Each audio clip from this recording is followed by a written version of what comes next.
Well, I'm funny how? I mean, funny like I'm a clown, I amuse you. You have part of my attention. You have the minimum amount. I'm the guy who does his job. You must be the other guy. You got a lot of problems, don't you? Oh, it's good to be back. Eat shit.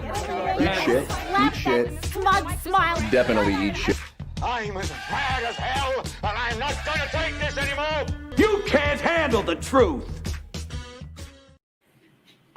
That's definitely why I don't do it. That's the old intro. I'm terrible at my job. But this is my new favorite thing of everybody that dances before the thing. This will be released later, but if there's the summer versus the winter, this is the better group. We get along better. We did it. All right.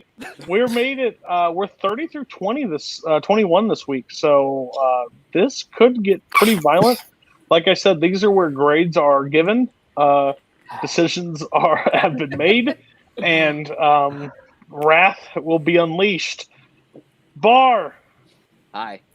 I don't know if you created a list for yourself or for AFI. Either way, how are you doing tonight? Do you think you're going to have the best list tonight? Okay, so here's how this is going to happen. The first three movies on my list are going to be like, they're going to range from like Cody probably loves it or haven't seen it to Cody's not going to care. Then I'm going to go on the greatest 4-movie run in the history of Your List Sucks. Possibly 6-movie run. And then we'll hit my number 21, where I smack Cody in the face so hard with the question mark that his eyes are going to pop out of his skull because of how hard he's yelling the word, "What?" That's how this episode is going to go for me.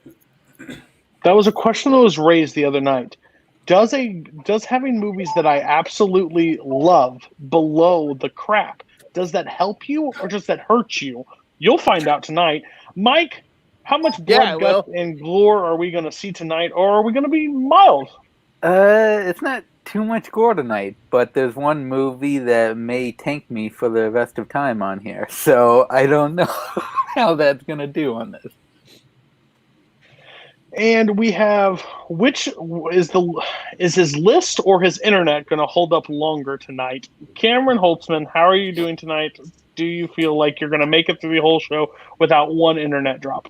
I would not count on it. My internet has never been good. I was breaking out before we even clicked the go live button, so we're off to a great start. As for my list, last 2 weeks I made some bad decisions, according to Cody. This week I made a lot less bad decisions, and I also think I have a great 4-movie run in here. So we'll see what happens. History will decide if I was wrong. If I was wrong in those decisions, or you. I'm pretty sure I won't be that way. Oh, and no, Nazario, I know that the internet's gonna hate me for this. Nazario, we've been at ends, or I don't know how the word I'm learning. We've been fighting this entire episode. Are we going to fight more on this episode, or are we going to get along?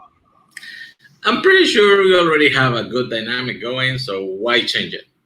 Honestly, I'm just going to keep coming here for Cam's hot picks and construction working stories. Is Cam still a construction worker? We haven't asked that question today. By the way, shot back from a couple episodes ago, I went to watch a movie on Netflix. I watched the movie all the way through. The next movie that tried to autoplay was Witches. I am no longer subscribed to Netflix anymore. So, Bar, tell us what your bottom 3 are this week. Okay, so my number 30 is, and my list just went away. What the hell? There we go. My number 30 is, guess who's coming to dinner? Who? My number 29 is Strangers on a Train. And my number 28 is I know that you love Wes Anderson so much. It's the Royal Tenenbaums. Good pick. Great, cool. Guess who's coming to dinner? Stretch? Is that the stretch? No. That's no. That's the end of the stretch before we get to that. Just double checking for you. Yeah, no. So, guess who's coming to dinner? It's this amazing piece about this young couple comprised of Sidney Poitier and Catherine. I can never pronounce her last name correctly. It's like Houghton or something like that. And they're a mixed race couple. And they go to visit her parents, who don't know about it until he arrives, and it's just this kind of really interesting piece about race in America at that time, and it's a really poignant, powerful piece. It's amazing. I love this movie. Katharine Hepburn, Spencer Tracy, and Sidney Poitier are just dynamite. My number 29. It's my favorite Alfred Hitchcock film. This is the Hitchcock film that I think that he really went balls to the wall with his direction. There are some incredible shots in this movie, and the scene with the out of control merry-go-round is just amazing, and it's stunning, especially when you see the one guy crawling underneath it trying to stop it. Perfectly shot.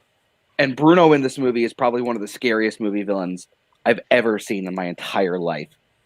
Basically, it's two guys discussing the idea of what if they murder each other's, person for each other, and the police would have no idea because there's no connection to them. And then things go completely wrong. Great movie. And then the Royal Tenenbaums. This is my favorite Wes Anderson film. There you go, Cody. Yay! This is my favorite Wes Anderson film. I think this is his tightest script.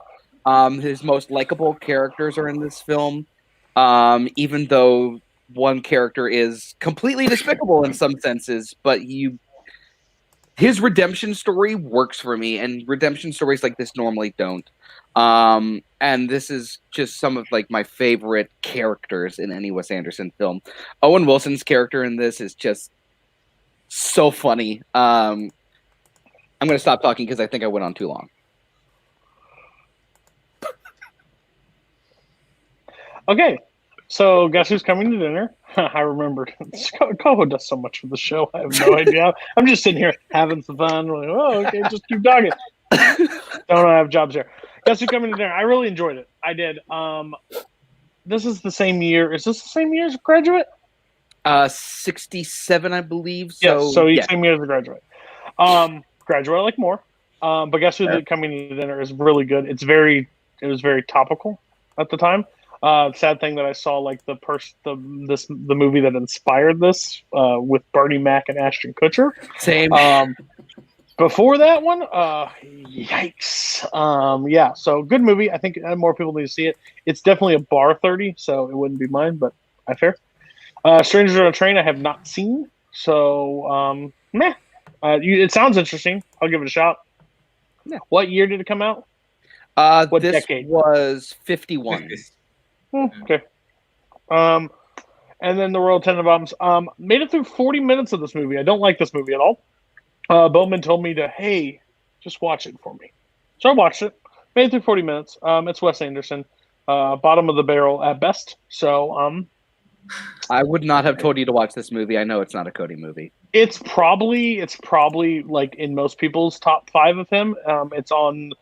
It's definitely not a Cody movie. So if he could stop making movies, I could have 3 directors. He's one of them that could stop. That'd be great. Mike.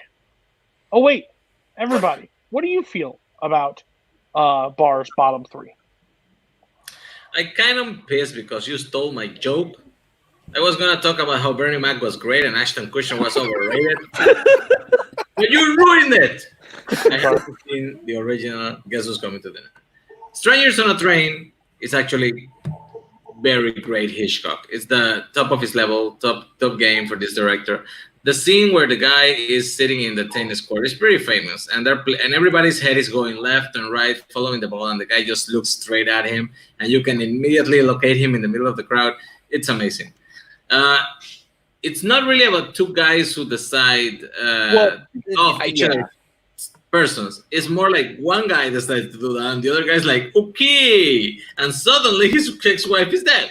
But It actually is pretty intriguing, and the last scene on the carousel is brilliant. And Royal Tenenbaums, I like it. I honestly think it's one of the more accessible Wes Anderson movies. So if you didn't even get to that one, Jesus, man. Cody just does not like this director. Do not. Again, teacher said she taught him in school. She did a bad job. Mike, go ahead. Guess Who's Coming to Dinner? I saw it once. I really enjoyed it. I need to just rewatch it because I haven't seen it in years. Strangers on a Train. It's a great Billy Crystal, Danny DeVito movie. I love it.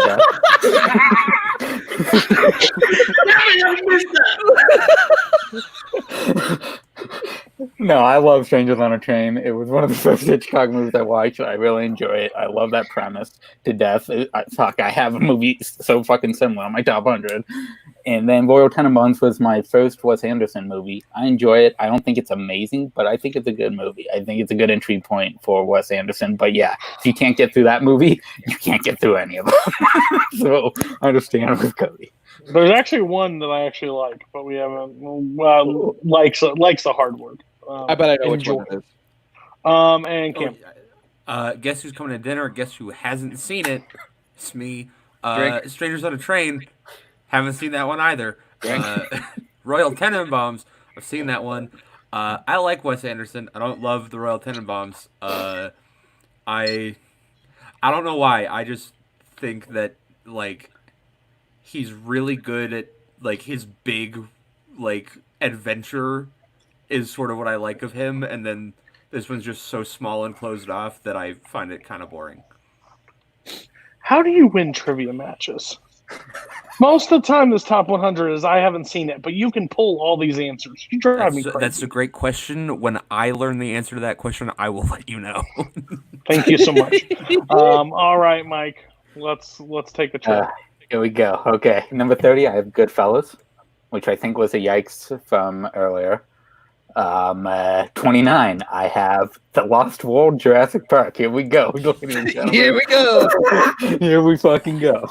And then 28, I have Stand By Me, which I believe was a yikes from earlier as well. I have questions, but we'll wait. Go ahead, Mike. Okay, so Goodfellas.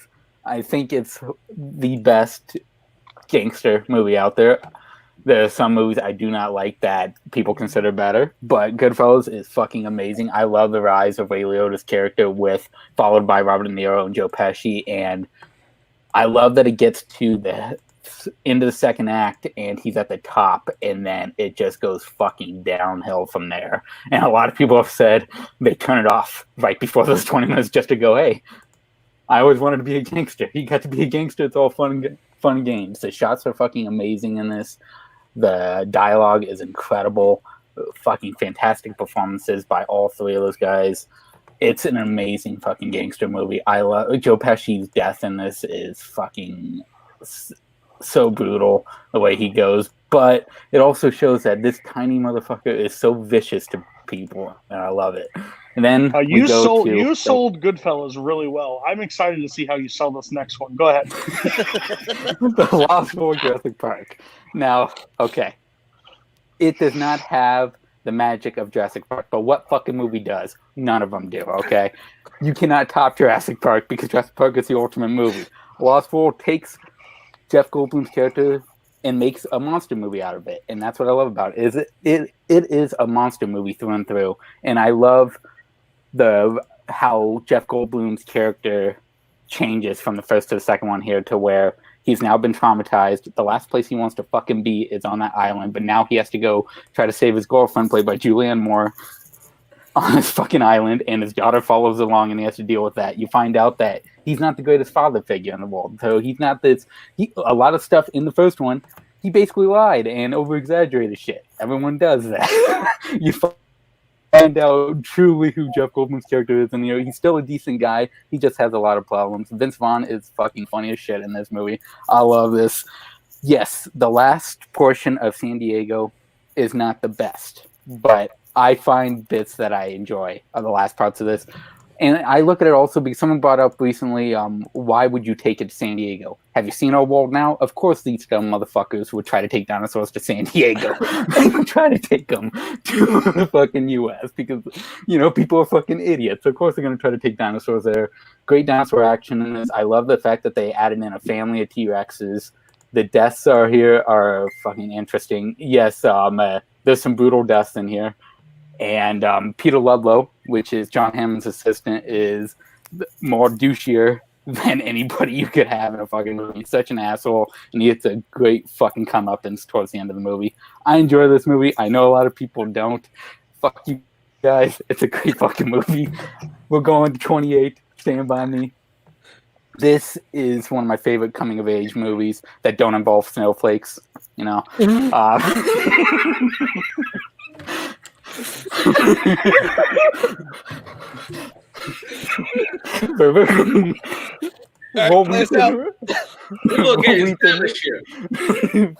Phoenix, Jerry O'Connell, and Corey Feldman are amazing in this movie. River Phoenix gives a performance of his fucking life here, man. I wish he did not go out so early in his career because that dude had a fucking career going for him, and this movie was fucking incredible with him. Rob Reiner directs this perfectly. Keith Sutherland has such an amazing role of a fucking psychopath in this. I love the fact that this is just a journey of these 4 kids going to find a dead body and them making it just about their relationships together and how they deal with stuff together.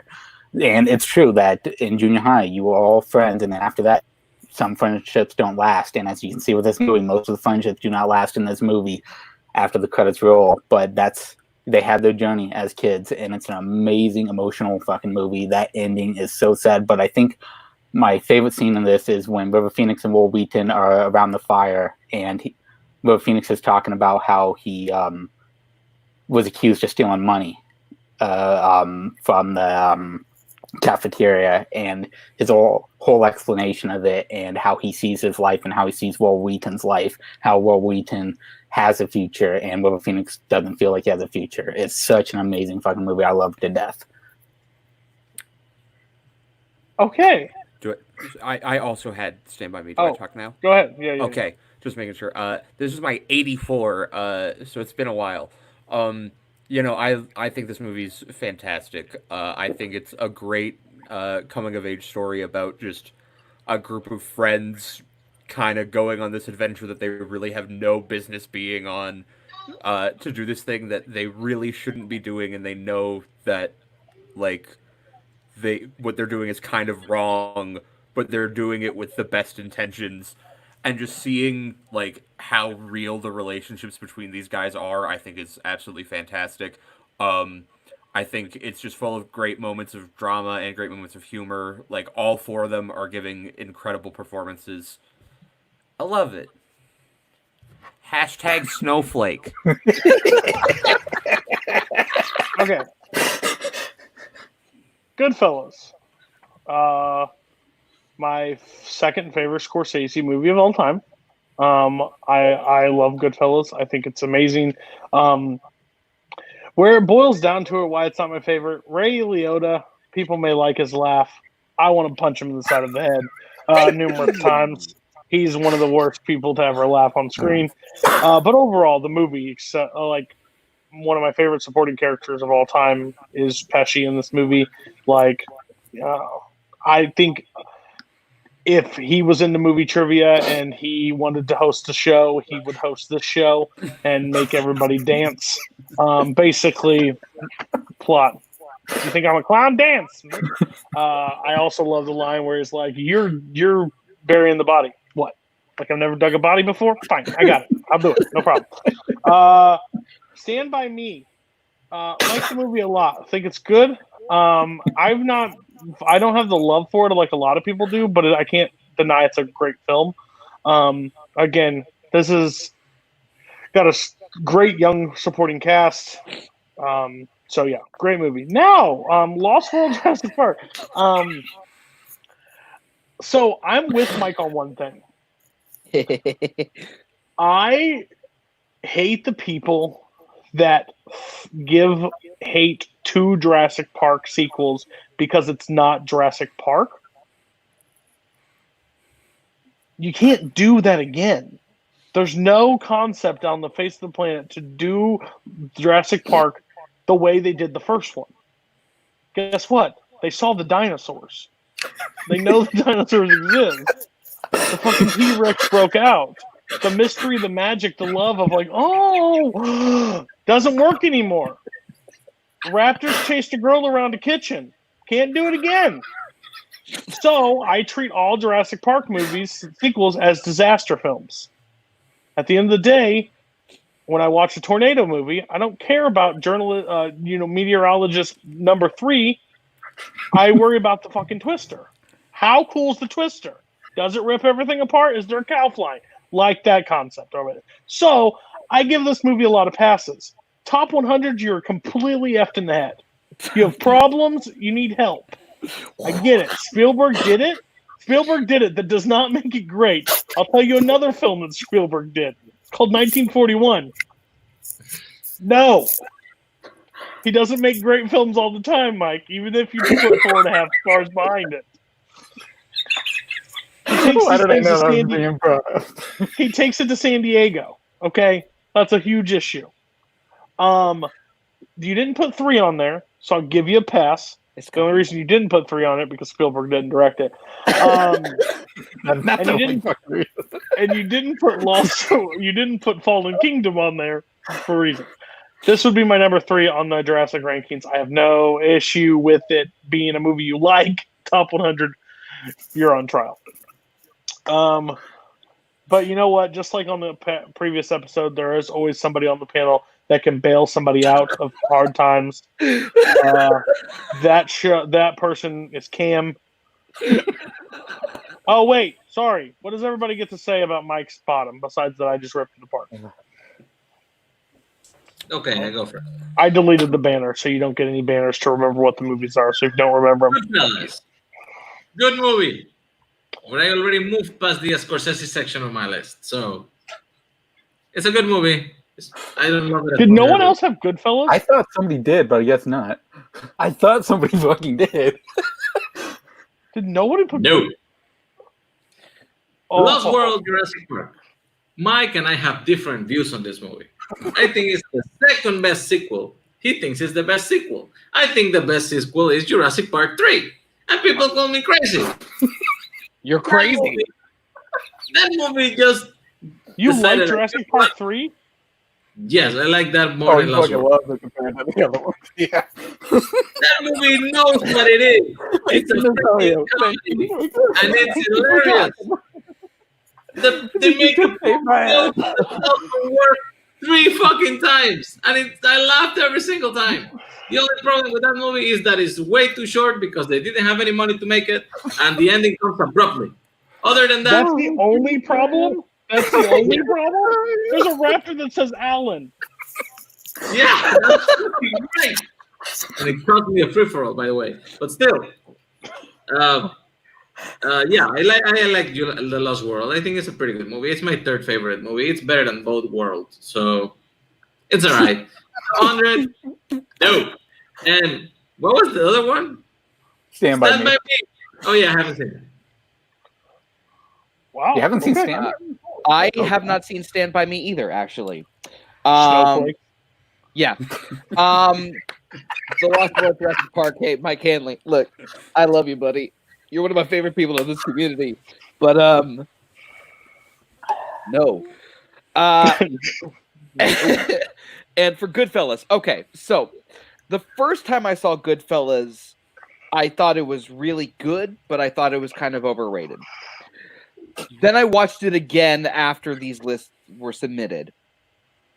It still wouldn't crack my top 100, but it would have been a hell of a lot closer to cracking my top 100. It is a really great movie, but I agree. Ray Liotta, I don't really like his performance that much, especially in the 3rd act. But no, it's still a great movie. Dude, I'm telling you right now, I'll tell you, Cam, you can go in a second. You just literally did the equivalent to going in for a job interview. you're like, hey, you did a great job in the interview. I really like it. We're still not fucking hiring you, but try again later. Like, you let it up and then smacked it all down. Yay. Go ahead, Cam. I have not seen Goodfellas. I know. It's a major blind spot in my like big movies I haven't seen. I don't think you'll I like have it, seen The Lost World Jurassic Park though. Mike, why? A girl like uses gymnastics and kicks a dinosaur in the head or something. Hey, at least I didn't pick Footloose, motherfucker. No. You can't hurt me more than Cody already has. All right, Cam. All right. Take it away. My number 30 is Across the Universe. My number 29 is One Flew Over the Cuckoo's Nest. That is a big old yikes. Yay! And my number 28 is Inglourious Bastards. That's a yikes for like in 2 minutes. Alrighty then. Cool. Wait, is it in your bottom half as well? Yeah. Actually, what is that, 28 for you? Yeah. I'm 29. You can go. Then it's not a yikes. Yeah, obviously. Okay, that's how it works. You both will talk about it when Cam talks about it. Mr. Fox. All right. Across the Universe.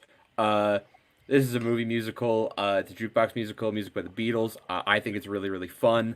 I think it's really interesting. It's directed by Julie Taymor, who directed the Broadway stage adaptation of The Lion King. And Spider-Man. And the Spider-Man musical that killed multiple people or something. I'm not making that up. That's real. No, I think this movie is really fun. I think it's really interesting. I think the music in it is absolutely fantastic. Like, they do a lot of the really popular Beatles songs, but also a few sort of smaller ones that people don't know as well. The romance in it is absolutely fantastic. The I Want You sequence is so fantastically done, where it's like recruitment into the Vietnam War, and it's just absolutely incredible. I think it's just got a great, like, big scale at points, but then also knows when to be like closed in on itself. And Bono's in it. Then my 29 got yikes. So then my 28 was Inglourious Bastards. Yeah, I like Tarantino's newer stuff. I like his more like big epic sort of stories, and this is, I think, one of the best ones that he's done. Obviously, the defining thing of this movie is Christoph Waltz's performance as Hans Landa. He is an absolutely terrifying villain. That opening scene where it is just him holding a conversation with someone, and you can tell that he knows what's going on, but is just like leading this man on and very slowly just like weeding out the things that are happening is so good. Brad Pitt is hilarious in this movie. I think the action, like the few action sequences, are really good. Michael Fassbender is great. The scene in the bar, I think, is one of the most well-written scenes that I've seen in a really long time, where the 3 beers thing and knowing like how that all works and why that gives it away is brilliant. I love this movie. I think it's really cool. Inglourious Bastards. I think Naz already talks about it now. I think it's no secret that Quentin Tarantino is one of my favorite directors. So I don't remember who exactly said this, but it's an old quote that says, if you want to have a good movie, make 3 great scenes, no bad scenes.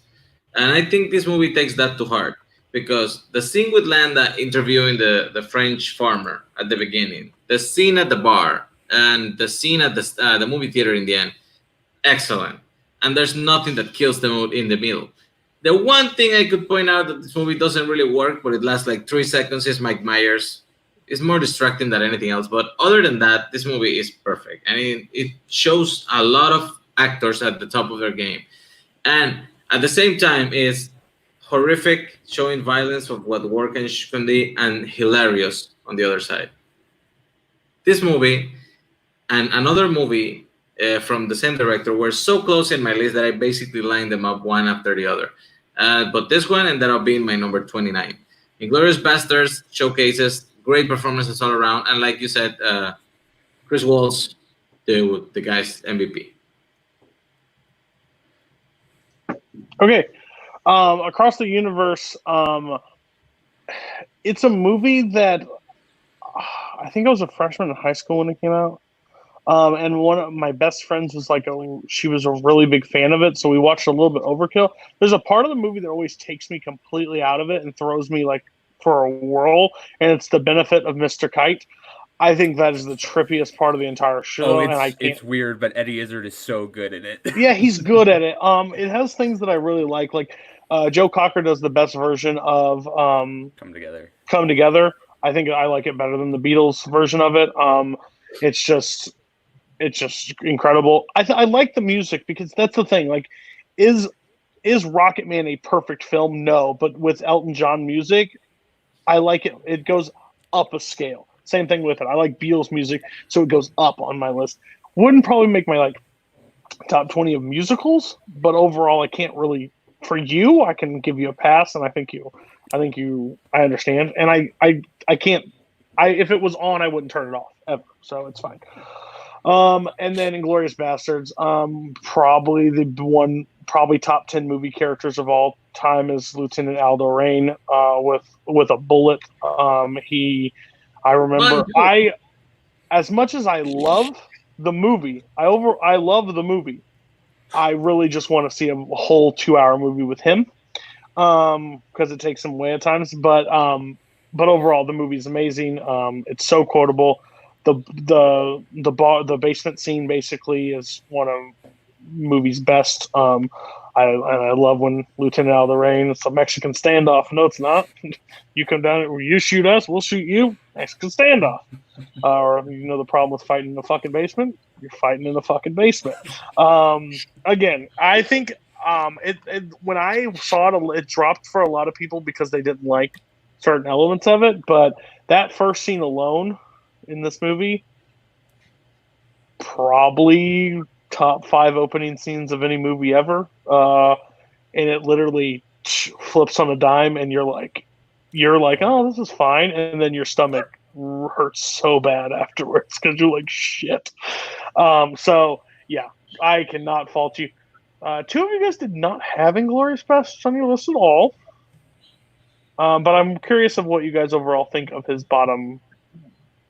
All right, go ahead. So Inglourious Bastards kind of falls into the same camp as Goodfellas for me. First time I saw it, I really liked it, but I didn't understand the wild hype around it. I saw it again recently after the list came in, and now I understand it would have cracked my top 100. So what was the 30? Across the Universe. Here's my thing with Julie Taymor as a director. She's good. She's good. Sometimes her creativity works, but then other times her creativity gets in the way of herself. And of all the scenes that you picked, the I Want You scene, that's the one you pick. Okay, fine. Across the Universe, I have only seen bits and pieces in the video store, so I've never actually sat down to watch it, so I can't really comment on it. And Inglourious Bastards, I love Inglourious Bastards. It's a great fucking movie. That first scene, I agree with all of you, is one of the most intense fucking scenes ever put to film. It is so incredible how he does it. And it barely missed my top 100. I do enjoy the hell out of this movie, but I like some movies a little better than this, but I still enjoy the hell out of it. The only thing I would say about picking Julie Taymor, you mentioned all her theater experience, but you forgot to mention the other things that she has done in cinema. Titus Andronicus is a great movie. Frida is a great movie. Even The Tempest is a very interesting movie to watch, but that one I would give credit to Barr, saying that her creativity gets a little bit on the way. Across the Universe, I think it's a very good jukebox musical. And yes, the music of the Beatles elevates it. But I also think, what's her name? Rachel Wood. Evan Rachel Wood actually is way better in this movie than Jim Sturgis, which is kind of like takes you a little bit out of the movie because she's doing such great job and he can kind of get to her level, and they're supposed to be the main couple. I would argue though that the movie has to be essentially good because I also saw Yesterday, which is also a movie about Bill's music, and I hated that one. So, to be fair about the Jim Sturgis thing, though, that's Jim Sturgis in literally every movie he's in. He's good in this movie. Cool. Well, we're in the Nazi killing business, and business is a booming. All right, go, Nazario. Number 30. For this, I bring Mulholland Drive from David Lynch. No one. Perfect. Number 29, we already spoke about it. It was Inglourious Basterds. And the Tarantino movie that barely edged this one, number 28, is Django Unchained. Yikes. In this episode, yikes. Mulholland Drive. This movie, it's perfection. This movie takes the idea of what a dream is and just pours it onto the screen. The story can get confusing for people who don't put in the time to and understand what is happening. But it's basically following the story of a woman who won a dancing contest in her little town, decided to try her luck in LA, became in love with another actress, and something just didn't go her way. She didn't really hit it big. Her girlfriend did. And her girlfriend hit it so big that she started leaving her behind. So she decided to take some action about it. What she decides to do about it, it's what the movie is about. Also, she regrets this decision. And she has nightmares on it because she's also becoming a drug addict. And the drug-induced dreams of what she's experiencing, of her regret and her decision, it is the movie we get. The first 2 hours of this movie, it's the dream.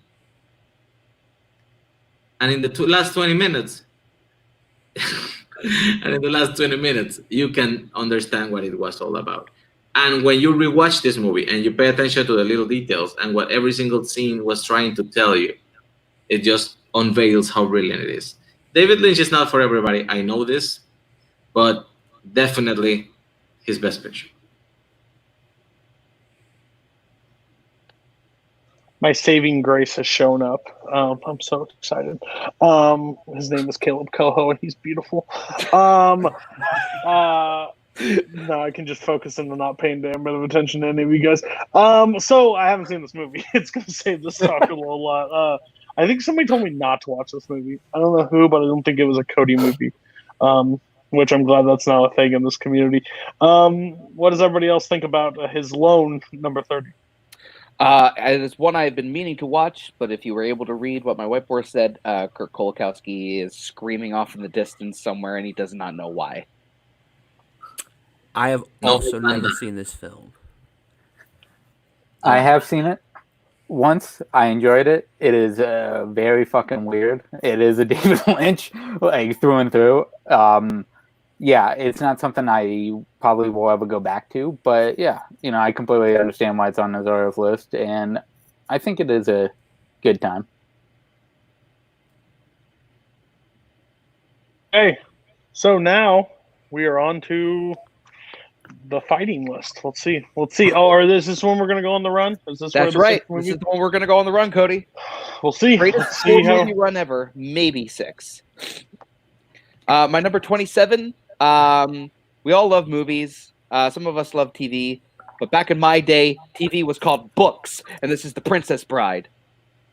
Yeah. Cool. So I couldn't tell if that was a real reaction or not. Yeah, okay. My number 26 is one of the greatest on-screen chemistry, some of the greatest on-screen chemistry I've ever seen. It's The Apartment. Okay. Jack Lemmon and Shirley MacLaine in this movie are just amazing. And they give 2 of my favorite performances of all time in this movie, as CeCe Baxter and Frank Kubelik.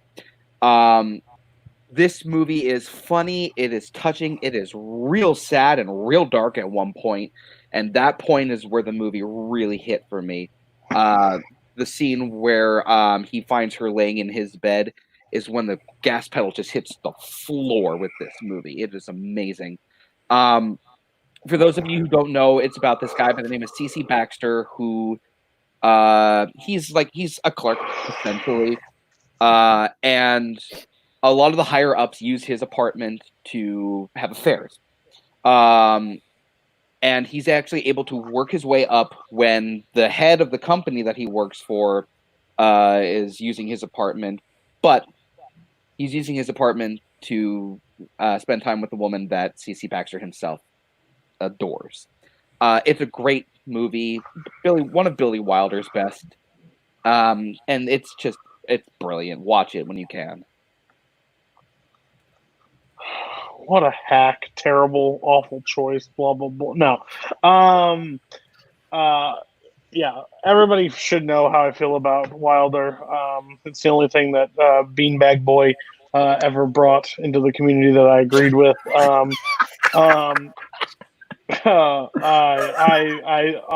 Overall, I think this movie's incredible. I think honestly, it's the most accessible Wilder. Probably. It's the most accessible, but it's not my favorite. He and Jack Lemmon and Shirley MacLaine are better in Irma La Deuce. If you've never seen that one, that is crazy. That is Jack Lemmon peak. Oh, it's so good. And Shirley's amazing. But The Apartment is such. It won Best Picture, correct? It did, which is incredible. Looking back on his films that didn't win is kind of crazy, but I'm glad this one did. A lot of people still haven't seen it. A lot of his movies were on Prime, I remember. I don't know if they're still there or not, but if you get a chance, I would definitely check out The Apartment. And if you like that one, you will like a lot of his other ones. So great choice at 26. What do you guys all think about The Apartment? I haven't seen it. I haven't seen it. Okay, I have seen it. I love Double Indemnity. I love Sunset Boulevard. This one, I enjoy it. I just don't love it. I think it's a pretty good fucking movie. Like, I wanted to love it, but it didn't connect to me like I wanted it to. But I still think it's a good movie. What was the other one you said? Double Indemnity and Irma La Deuce and Sunset Boulevard. Yeah, it makes sense. Those are more Mike movies than The Apartment. I give you a little bit of intrigue, a little bit of anger. Yeah, I like it. Okay. Mike, did you also watch all those movies because of being Bad Boy? No, I actually have seen him before. He was actually A, in the community, and B, started loving him. It's the only good thing he ever only gave to this community. 25, go ahead. 25 is my favorite biopic of all time. If you watch that episode, it is Amadeus. Amadeus. I'm about to rock this episode. So Amadeus, it's obviously about Wolfgang Amadeus Mozart, but it's also about Salieri, who is just like a fascinating character. It's all about Amadeus's struggle to be understood and appreciated for the genius that he is, but it's also about Salieri being the only person who sees it and just being driven insane by the fact that he can't be nearly as good and just the lengths that he goes to. F.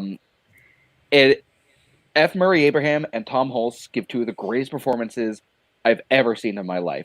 That Requiem scene where Amadeus is on his deathbed is one of the greatest scenes I've ever seen, because as he's telling Salieri the notes, everything is just clicking in Salieri's head, and he's just seeing the genius happen in front of him. It's like seeing one of the greatest paintings of all time be painted in front of your eyes for him.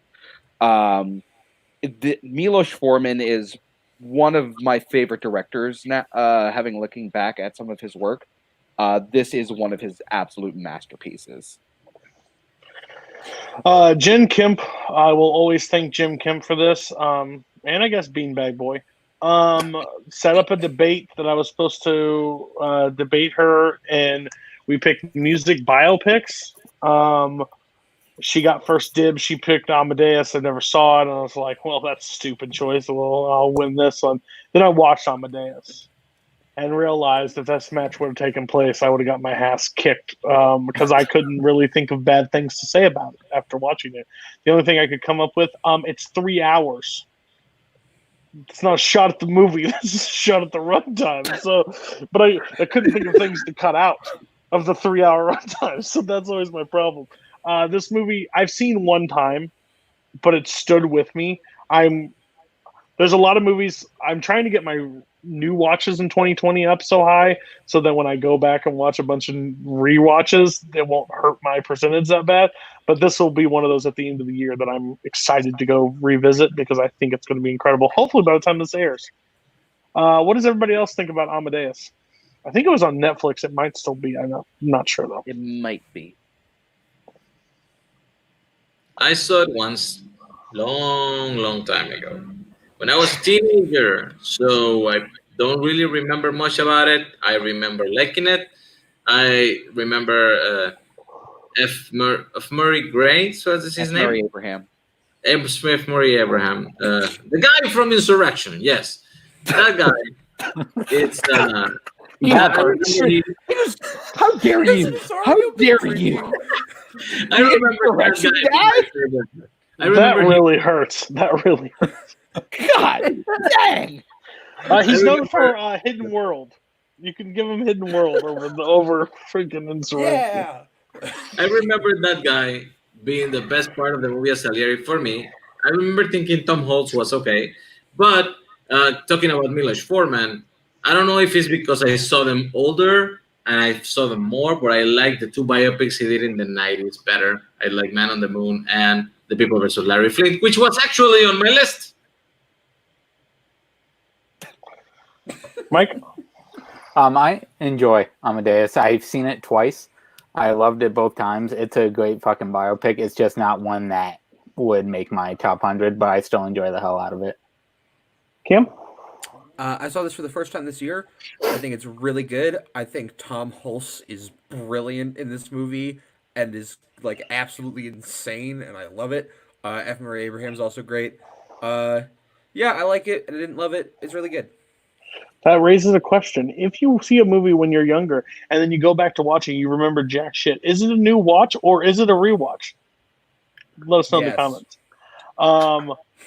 Yeah, exactly. That's my viewpoint. All right, what's your next one? All right, here's number 4 of the four movie run. It's considered one of the greatest movies of all time by most people. It's The Godfather. Okay, Will. This just got it. Wait, didn't you bring up Godfather Part 2? I did. That was my number 69. And no one else had that either? Nope. Oh shit. This is not a Godfather type of crew. I think Barr just earned immunity for whatever he was worried about. Never gonna win your list, Suggs. Never. Okay, go ahead. All right, so The Godfather. What is there to say about this movie that hasn't already been said? It's one of the greatest scripts ever made. One of the greatest movies by a director. Just like the way that he films and crafts this movie. Some of the greatest performances of all time. That restaurant scene alone, where he goes into the bathroom and he pulls the gun from the toilet, is just dynamite. I literally can't think of anything else to say about this movie that everyone else hasn't already said, other than it's an amazing fucking movie. Yeah, I did not know that when doing the show, and it was the title card from my summer series of Best Top 100, that no one would sit here besides one person would have both Godfathers sitting. And I've always understood the argument, the one that they don't like, the second one, they like the first one, but not to have either. So the 70s is becoming my favorite years in cinema. I think it's just insane of the movies that I used to avoid like the plague. I'm finding so many gems are in there. The Godfather was not one that I needed to discover. I watched and understood. I think this movie's incredible from start to finish. I hated myself when I was 13 to watch it for the first time and thought it was boring. Mm-hmm. Then to look back as an adult and look how masterful this movie actually is. Again, I don't break them up. I always do them back to back. I will refuse to watch like one or the other. I have to see them both. And I think they're perfect. They play perfectly into each other. Nope. I can watch that one whenever. Whenever. Like I don't hate the third one as much as most people. Yeah. But it just doesn't live up to the hype of the first two. So I can watch that 3 days later and be like, oh, it's Godfather Part 3, we're fine. But I don't hate it like some people. So Bar, well, the funny thing is, you do earn immunity, but what is that one that you have higher than the Godfather? We'll find out later. Remember, this is favorite movies, not best movies. That should be the slogan of the top 100. But it's in the eye of me, so you have to meet this judgment. What does everybody else think about The Godfather? Have you guys seen it? Is it the small indie film that everybody just skipped over? Please tell me. I liked it. It was pretty good. honestly speaking, it's actually a great fucking film. But just like Cam said, by the way, it's one of those things. Like, there are movies that, even though they are a perfect film and encompass everything that they try to achieve, they still don't live up to something else that might be a little more flawed, but more in your taste. So yes, the Godfather movies, all three of them, not two, all three of them are great films. I think I gave 5 stars to the first two and then 4 to the third one. I just like other weird shit better. Yeah, I'll go, considering that Nazario stole my own words. Yeah, I think I said it when Godfather 2 came up, and I'll say it again. These are 2 really great movies that I have a lot of respect for. I just don't, love them, and that's the thing. I think if this is top 100 best movies of all time, these absolutely make the list, but they're not really in my wheelhouse for what I love, and so they don't make my list. But you could have at least did me a favor and just took off a shit movie and put it on there 82 and saved face. You could have lied. Yeah, but Cody, it's my list sucks, not my list appeases Cody. Fair. You need to show Cody. That's 100% fair. And Cole, we're changing the title of the show.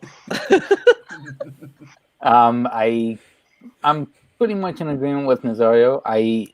I know that these are great films, perfect films. I just don't care for them at all. I've tried multiple times to watch them. Yeah. There we go. You, man. That's not what I said. If Michael Corleone would have just sprouted demon wings and bit the head off of the guy in the diner at the end of The Godfather, would that have made your list? You goddamn right. It would have went up to 11 right there. Francis Ford Coppola, fucking idiot. He's an idiot for not doing that creative choice. Okay, take me out of this hellhole with. Oh, we're to Mike, aren't we? Yep. Yeah. Oh, yeah. Hey, Mike. Here we go. Well, we have Lost World Jurassic Park, so. Yeah, okay, next one, Jurassic Park Fallen Kingdom. No, I'm just kidding. Back to the Future Part 2.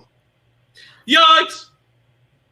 Kind of figured. Okay, next one, I have Indiana Jones and the Last Crusade, which I think was a yikes from earlier from somebody. Could have been Raiders, but I think it was Raiders. Okay, it was Raiders. Okay. Yeah, Indiana Jones and the Last Crusade. I love the hell out of this movie. This movie ended the trilogy so fucking brilliantly. Fucking riding off into the sunset was fucking perfect. I loved how they brought Indy's father into this, played by Sean Connery, which is fucking incredible. Their dynamic together, their relationship together is so fucking great. I love the fact that, in a way, Spielberg takes a leap of faith with both Indy and his father, to where Indy wants to appease his father. He wants to be loved by his father, and he doesn't feel like he is. And then you have, on the other side, where you have Indy's father looking down on him the whole time and calling him Junior throughout the entire fucking movie, until he finally sees that Indy's looking at that Grail and he's kind of getting entranced by it, and he finally calls him Indiana. And it brings him back. It is such a great fucking moment in that movie. I love the introduction of Elsa's character and how both of them have slept with her, and that whole debacle that happens between those three is great. I love the fact that they brought back Sala and Marcus Brody. both of them are fucking great in this, especially Brody in the sequence when they're telling him, you got to get the hell out of here, you got to get away. And he gets off and he's just looking at the crowd. He doesn't know what the fuck's going on. And they fucking catch him within like a second. Like, he doesn't laugh like a second without being fucking caught. I love the hell out of this movie. This movie is so fucking great. Perfect ending. It's fantastic. So this also has like one of my saddest moments in trivia of all time. When I couldn't remember what the first name of Sean Connery's character in Indiana Jones was. It happens. It was a one-pointer. Yeah. People miss one-pointers. It's just one of those that I feel really bad on missing. But this movie is my favorite of the trilogy. I think Last Crusade is brilliant. Just like I watched Godfather Part 3, I will never watch the one that follows it. That one just, I feel like Godfather Part 4? Well, I'm sorry, Indiana Jones. Yeah. It's in a separate timeline, I believe. I don't believe that's the real Harrison Ford. I believe we've all been bamboozled. That one. Yeah. Yeah, but this movie's incredible. The dynamic is perfect. I love all three Indiana Jones. I don't care what the internet tells me I'm supposed to say and hate number 2. I think number 2 is great. And I will gladly watch all 3 back to back whenever I can. I honestly like him as Indy more than I like him as Han Solo. I'll just say I think he is. I would rather have the whip than the blaster. So great choice. Great choice. It would have made my list. It probably would have been same location if I made it today. So well done. Indiana Jones and Last Crusade. What does everybody think? This is my second favorite Indiana Jones film. This one actually, like, when I made my first draft of my top 100, this was actually hovering in like the 90s, and it just kind of got like bumped off. I love this movie a lot though, so it just missed. This is actually my favorite Indiana Jones movie, mainly because it's the first one I went to see. I think I told this story somewhere. My dad took me to the theaters to watch Indiana Jones and the Last Crusade, and I was like, oh, this sounds exciting. And then when we watched the movie and I'm all excited about the character, my dad says like, well, this was the third film. You can't go back and watch the other two. I was like, what? Why did you bring me to watch the third movie without telling me there were 2 before? So, yeah, I kind of have... That's cool. I don't think he really cared. I think this is my favorite because of it, because it was my first experience with the character, because of all the greatness that the movie involves. And then I went back and watched the other 2, and even though I can say objectively, probably Raiders is the best movie because it was the original, the icebreaker, everything. I just still think this one is my personal favorite because it was my first connection to the character. And I love Temple of Doom, and I don't care what anybody else said. That's what I'm talking about. This is also my favorite of the 3. But I have not seen these movies in at least 5 years. I probably need to rewatch them. It's been a while. Yeah. Well, that's fair. That's all I have to say about that. How many times have you seen Footloose in the last 5 years? More than once. Well, decisions were made. All right, so your next one... My number 25 was a Yikes from Nazar, I think, a couple episodes back. You wanted blood? We're going to get into blood. We got Evil Dead 2. This fucking Bruce Campbell is back, and I love that they finally utilize him the way he should be utilized. This isn't a fucking horror movie this time. This is a horror comedy. It brings Bruce Campbell's fucking wackiness and fucking absurdity to this movie falling through. He's fucking chopping off his hand, and he's chopping people into bits with a fucking chainsaw.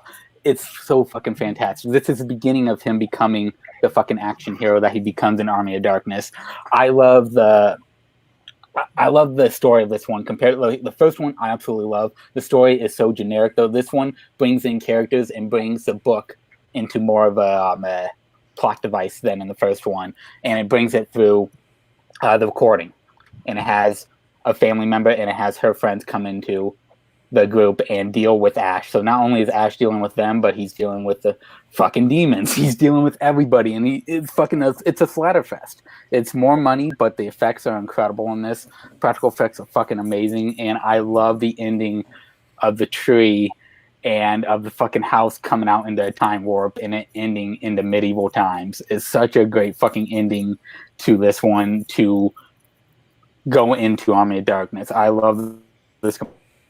Bruce Campbell is fucking amazing in this. He was born to do these movies. He's a fucking stunt master himself. He does not mind throwing his ass into shit, breaking fucking glasses over his head, tossing himself around. He's incredible in this. I think I had this in the first show, 91. We are the ones who were and will be again. We want what is yours, live. Dead by dawn, dead by dawn. This movie is insane. I love it. I think this is the perfect one because of the trilogy. I think with Evil Dead, he went full horror. And then with Army of Darkness, he went full goofy. This is a pretty goofy horror movie, which is a great-ass balance. And my favorite parts is the one where he's just alone in the cabin going insane. When he chops off his hand, when he's like the wall starts spitting blood on him and the blood turns like three different type of colors. And then when he's like lying on the floor and slips down, how the head of the moose just looks at him and starts laughing like, ha! Well, that shit is hilarious. My favorite part is when the entity, the Evil Dead, that you don't see until the end of the movie, but the entity, you always see it from a camera point of view. You see like a camera running through the woods, knocking down trees, knocking everything. You can see going into the house and how it follows Ash from room to room and keeps following him, and he's trying to run away, and suddenly he loses him. The camera doesn't know where Ash is and starts looking left, right, and then just fucking pissed off and backs out of the house. It's so fucking funny. This movie is perfect. I don't know, man. This is scary, yes, but it's fucking hilarious. Ash for the win. Groovy. Said it once. I'll say it again. I haven't seen any of these. Not even the remake. So Nazario doing that impression kind of made me not want to see it ever. But because I might have nightmares of him doing it. What does everyone else think about Evil Dead? I think I'm gonna be in good company, but we'll see. Where's my list? Oh, there it is. Koho, put up the banner. Koho, put Can't. up the banner. I don't think he made it this week. Damn it. I don't think he did. Yeah, no, look at who you're talking to. Have I seen this movie? Hell no. Makes sense. There we go. I've been all right. darkness, but... What's your next one, Mike? And my number 24, which I think is another yikes from earlier, Reservoir Dogs. I think it was. I'm not sure. But who else had Reservoir Dogs? Oh, didn't Oh shit! I thought you did. I thought someone did. But yeah, I think several people on the pre-record had it, or on the live ones had it, but we don't. That might be it. Yeah, but yeah, this is technically Quentin Tarantino's first. He did have something before this, but was never really released. Yeah, I love this movie. This is my favorite Tarantino movie. It's so fucking incredible how he was able to take these group of guys and just put them in a fucking warehouse and have the whole movie revolve around the fucking warehouse to make it interesting. And fucking Michael Madsen is fucking batshit crazy in this movie. He's fucking brilliant. This is my favorite performance of Michael Madsen. He goes so batshit nuts with that cop. He goes batshit nuts with Mr. Orange. Tim Roth is incredible as Mr. Orange. Going like the entire scene of him preparing to do the drug story and him talking about how he's going to present the drug story is fucking awesome. I love how it cuts to the actual story that he's telling, and it cuts to the pieces that he's talking about. I love all the fucking characters in this. Chris Penn, R.I.P., he's fucking incredible in this movie. Like, this was a perfect movie for him to do. Like, the scenes with him, especially with him and Mr. Orange, when he starts going fucking nuts when he knows Mr. Orange is a fucking asshole and he wants to fucking kill him so bad. He gives those, like, he has these wide eyes. It's so fucking incredible where he goes, why don't you tell me what really happened? And they are all pointing the guns. And Steve Buscemi, though, steals the fucking movie for me. I just love towards the end with the Mexican standoff, Steve Buscemi just fucking disappears. Just nowhere in sight, and all he wants to do, he goes, aren't we professionals here? He just wants to do the job. That's all he cares about. He does not care about all this nonsense going on. And then after they all get shot, you just see he's hiding under the stairs and fucking crawls out of the stairs and just fucking walks away. But then you hear on the outskirts, you hear that he gets caught. Don't know if he gets shot or not, but he does get caught. But yeah, so many great performances in this movie. Tarantino being this his first written and directed movie that he did himself is fucking nuts. That he's able to pull it off. He did write 2 others before this, which are great, Natural Born Killers and True Romance. But this one's is such an incredible script. I love it to death. Yeah, Reservoir Dogs is incredible. It's honestly like you get so. He takes a lot from taking of Pelham 1, 2, 3 from the 70s from this movie. You can just tell it when you watch it. That scene when he I can't think of the color, but he's shot in the back, he's bleeding all out, and Harvey Keitel's like, "You're not gonna die, Steve Buscemi. Yeah. You're not gonna die. You're not gonna die. Just stay with me." And he's like, "I'm gonna fucking die." No, it's Tim Roth. It's Tim Roth bleeding. Yeah, Mr. Orange. Yeah, it's Mr. Yeah, Orange. Mr. Orange. I'm battling between all this. No, it's an incredible film. It's not that long. It's just quick to the point. They're all talking around tipping, and it all shows up with Tim Roth just bleeding in the freaking back. I'm like, what the hell? That tip scene was one of my favorite openings of it. What do you mean you don't believe in tipping? I mean, don't believe in it. We'll start fucking believing in it. Like, it's just great. I love that movie. Great choice for 24. No one else had Reservoir Dogs. I'm not surprised for Cam, but everybody else, why?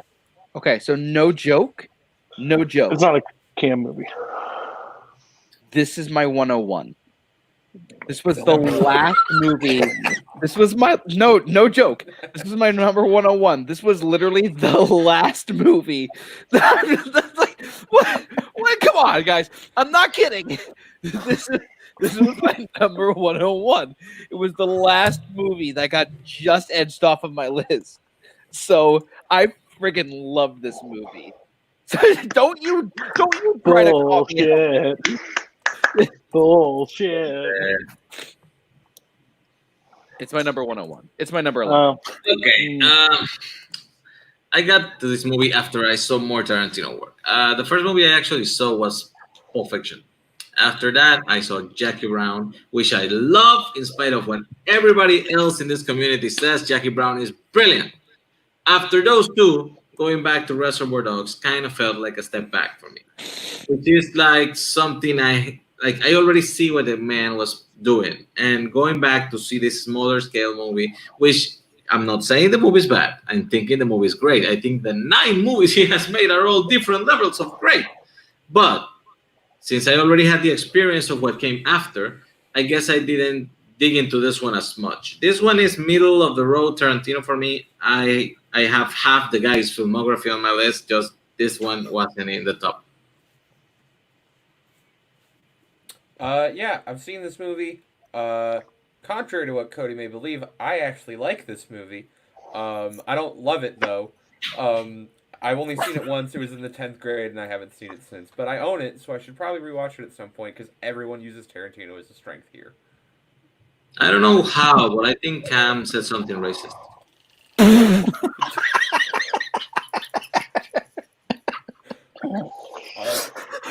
gonna go with no. I'm not touching that one. Cam, tell us what your twist on this. I feel Wrong bad day and for age. saying anything. Like, Nazario just threw me off.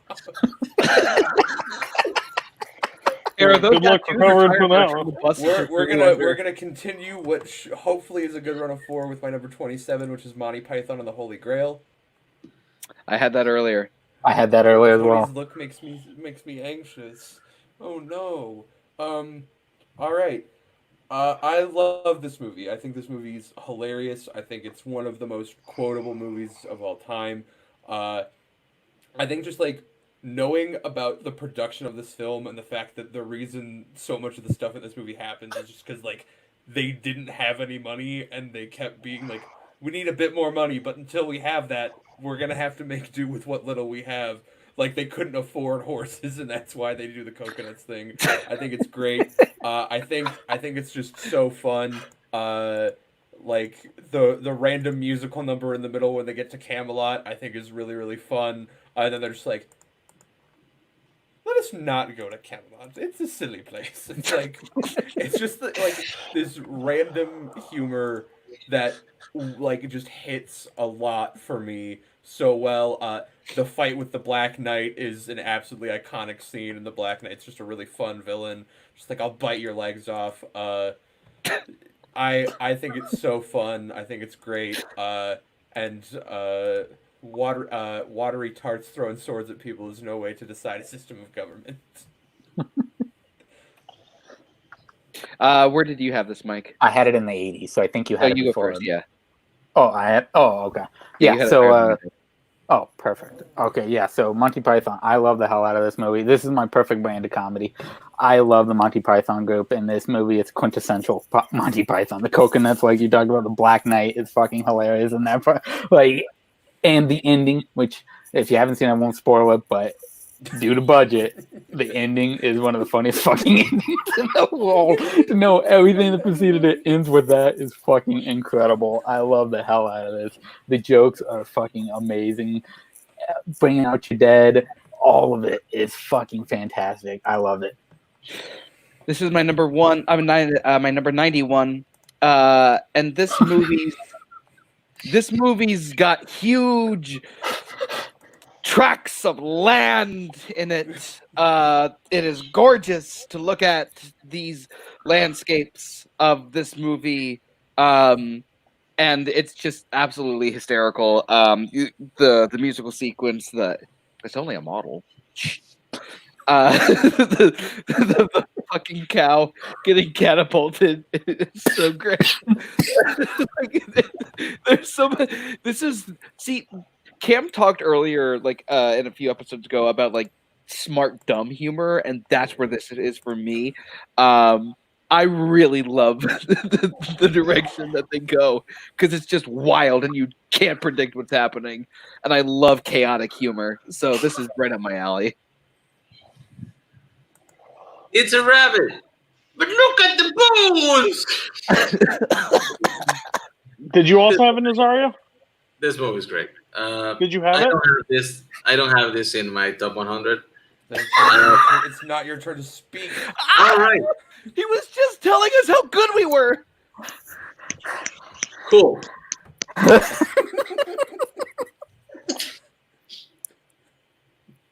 Overrated. Do not Cam, like stop clapping along with him. Sorry. You have higher than all of us. I honestly don't like this movie. I don't. I don't find it that funny. I grew up where I guess everybody in school discovered it at the same time. There was always a kid that would walk around and like make the jokes, and I just wanted to punch him in the face, to be honest with you. I think some of it, like some of the jokes work, like the whole witch burning scene, like I laughed really hard at that one, but like overall I'm not like in love with this film where it's just like, this is incredible. But I get it why people like it, but it's not for me. Now Nazario gets to talk. So what you're saying is that you wouldn't make 2 giant tattoos in each one of your legs as a member of this community representing this movie? Cool. Okay. Did somebody Monty have that? Python? Yeah. Monty Python. I actually cannot really rank the 3 movies because I think they're all brilliant in itself. If I would have to pick one, my favorite would slightly be Life of Brian because, like I mentioned in a previous episode, I grew up Catholic and I really like movies that explore that faith in twisted, hilarious, funny ways like Life of Brian did. Sadly, my list is Monty Python free, but if it weren't, this probably would be behind Life of Brian. So, but it's still a great movie. Okay, Cam, next one. I just want to know who has those tattoos now. Put it in the private chat. Okay, go ahead. Please do. All right, my number 26, just yiked it from Nazario. My 26 is Django Unchained. Sorry, Bar. Yep. What do you mean, sorry, Bar? Bar doesn't like this movie. He's an idiot. Sorry, No, Bar no, thinks no, this no, is no. We'll get to extremely that. overrated. Cool, this is where it stops. Yeah. Like I said earlier, I like Tarantino, and I like Tarantino when he's doing his big, epic movies, and I think this one's just absolutely fantastic. I think the action in it is... Okay. All right. Yeah, no, I think this movie's... What are these looks? You're throwing me off so Just go. Okay. Jamie Foxx is fantastic in this movie. Leonardo DiCaprio as Calvin Candy in this movie is my favorite performance in any film ever. I think he is just absolutely terrifying in this movie. The scene where he legitimately smashes a glass with his hands and then keeps acting is just absolutely brilliant and terrifying, intense. It is what makes it one of like my favorite villains and my favorite performances in any movie. I think it's super well shot. I think despite me hating horror movies, there are some movies with just like gratuitous violence that work for me, and this is one of them. Just like how over the top it kind of gets with all the action and everything, I think is really, really fun and really cool. Yeah. Oh, and Christoph. Django Unchained. I had this at 28, I think. I don't misremember.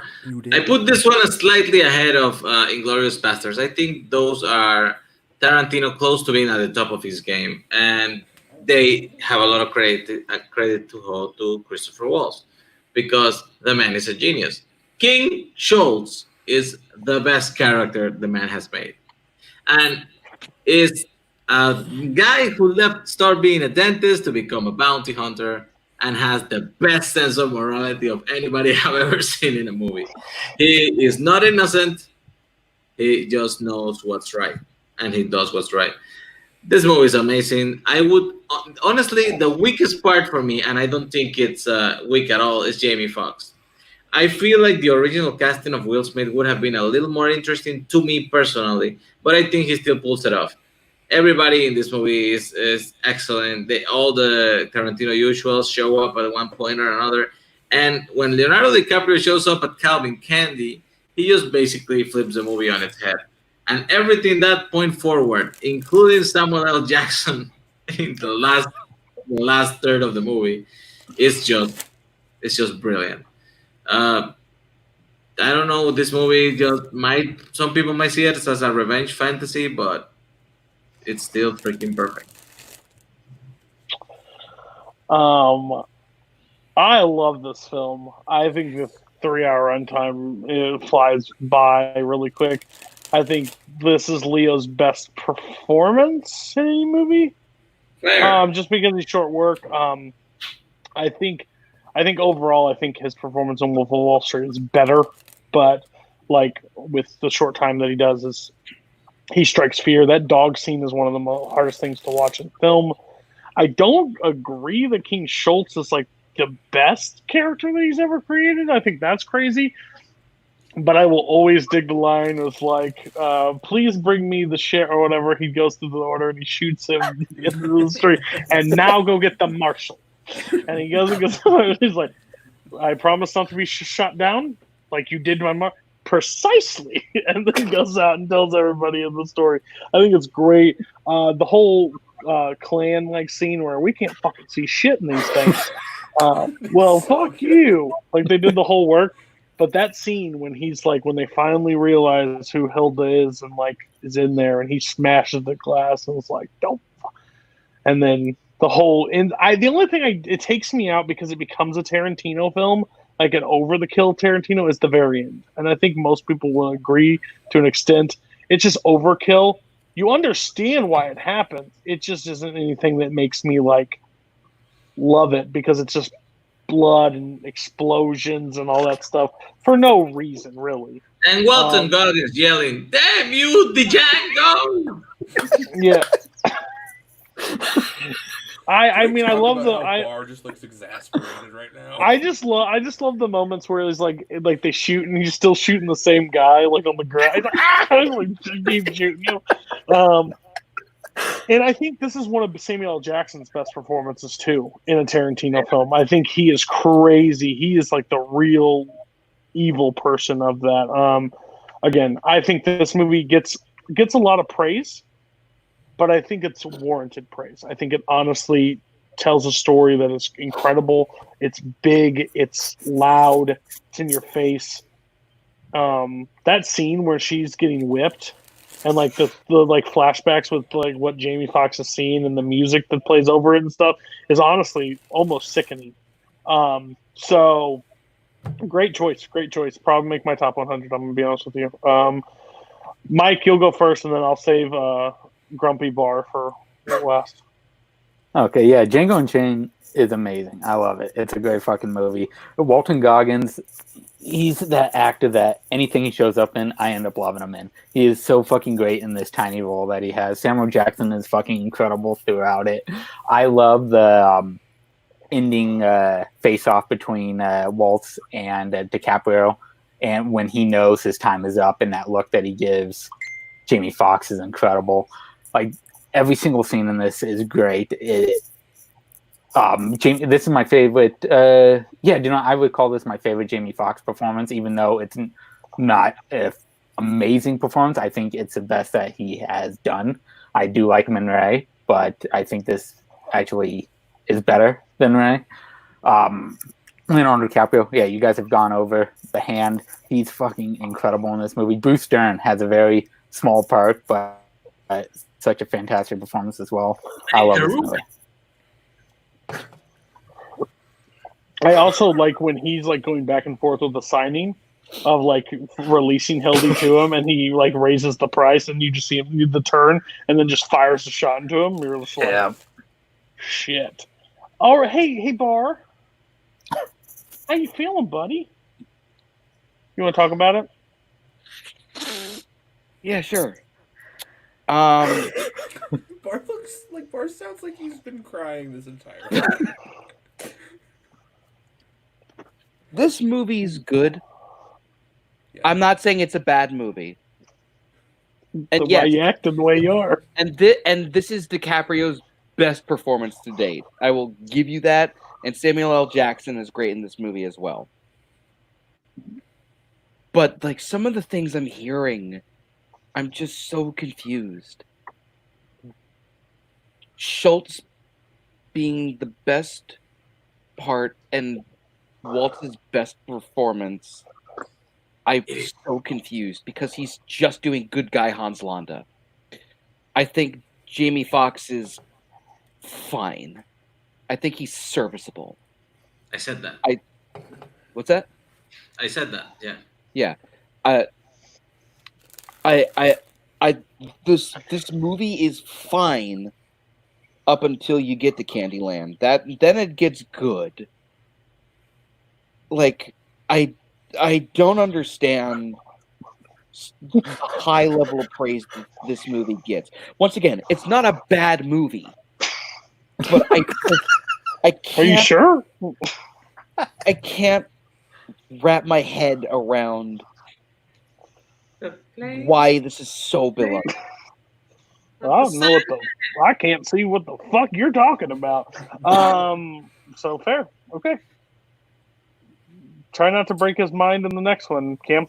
Oh, don't worry. I can't because, like you just said, you can't see what we're talking about. I picked a movie that most people living in America can't see because it's not accessible to like any of you. My 25 is Sunshine on Leaf. Yep, cool. No one's reacting to this because no one's seen this. This is a movie that Andrew Barr once asked me, can I watch this without committing a crime? And I blatantly said, probably not.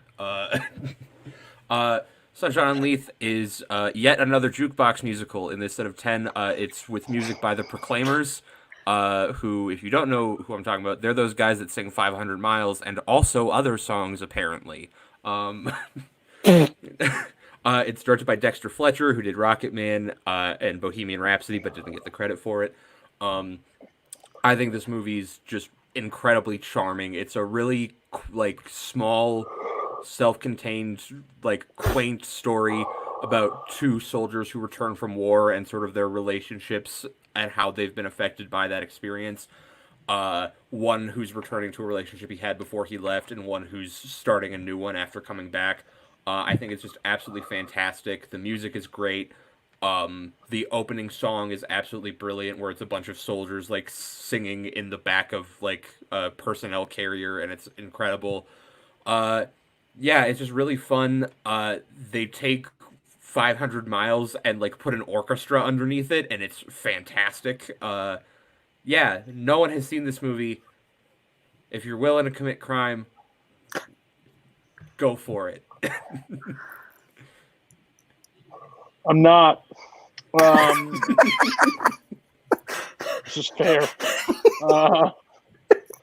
Anybody else? This is a movie I've been. I don't think this is the movie I'm going to commit a crime for, though. Like, there's No. tyrant over this. No. Let me take a shot of something I've never heard, never even seen a trailer for. Let's do it. This is a movie that I have been dying to see. So he would commit a crime. No. Not what? I'm a good boy.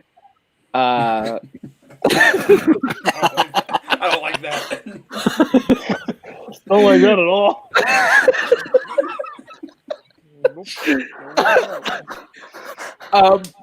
Because I genuinely love the music of the Proclaimers. I think the title song, Sunshine on Leith, is genuinely one of the most beautiful songs I've ever heard.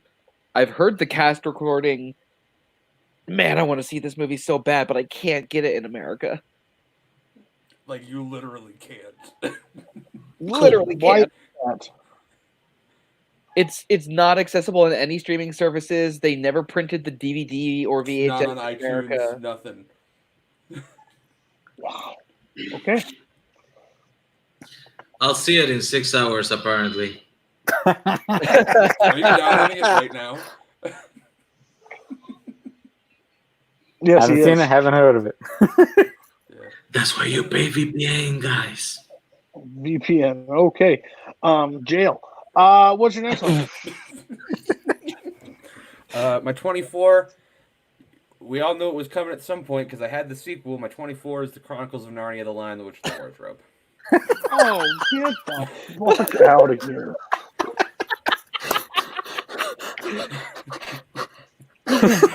No yikes. Nobody's yikes in this one. No. I pray to God not. Oh, I'll be back. No. Coming to Fandom next season.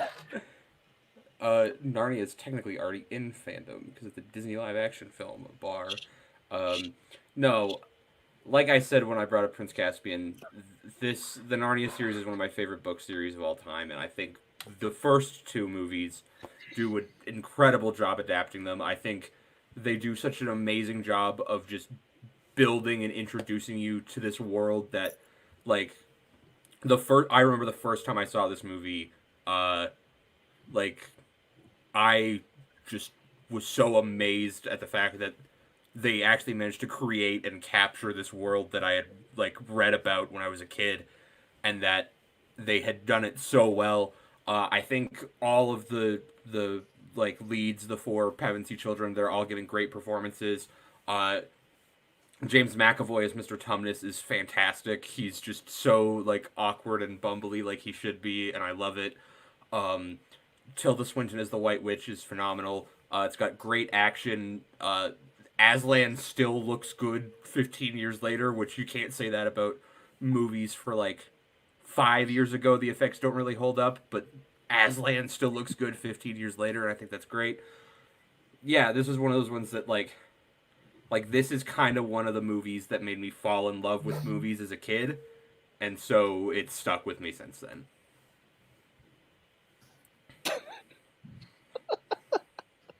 So do we just sit here until Cody comes back? Is that what we do? Did you just spoil answer for Carlton interview as well? Did I just spoil an answer from 6 months ago? Yes, I did. Why are you the way that you are? No, I saw this on a film. We read the book. Thought the book was good. Then I was told to, if you had perfect attendance, you get to go to the movies. They did this twice in my childhood. First one was this one. Nope. Not a fun time. By the way, this movie does something that's really false. Turkish Delights look really flippin' good in this movie. They're honestly shit. I've never understood that. They're honestly shit, and it's kind of offending. Goes to the list of Tilda Swinton performances that I hate. She kind of just freaks me out. I'm going to be honest with you. She's great, but I think she's actually part of the characters that she plays. I think she may be a witch or some evil person high up. I don't trust her. This movie is meh at best. The other one was Kingdom of the Crystal Skull, so my school hated me. So yeah, fair. You guys can talk about how much you love this film. I'll be back. Bye. I am surprised that you actually have this one on your list because I think Prince Caspian is the best one of the trilogy, and when you had that one, I get it. This one, not so much. I mean, I don't think any of the three movies are bad, honestly. Not even the third one made by Foxx. I think they're all different degrees of okay, but yeah, surprising pick. I do like Aslan, I do like Santa, and I do like Tilda Swinton, even though Cody hates her. I saw it once. I don't remember it. Can't really say much. I like this movie. If it was in like your 90s or your 80s, I would be more okay with this. It's just super high at 24. But I get it. It's you, and like knowing you, this makes a lot of sense. Best performance ever by James McAvoy. No. I don't know how to respond to that. Yeah, me neither. Hey, you gotta be fucking around at that one. There's no fucking way you serious on that.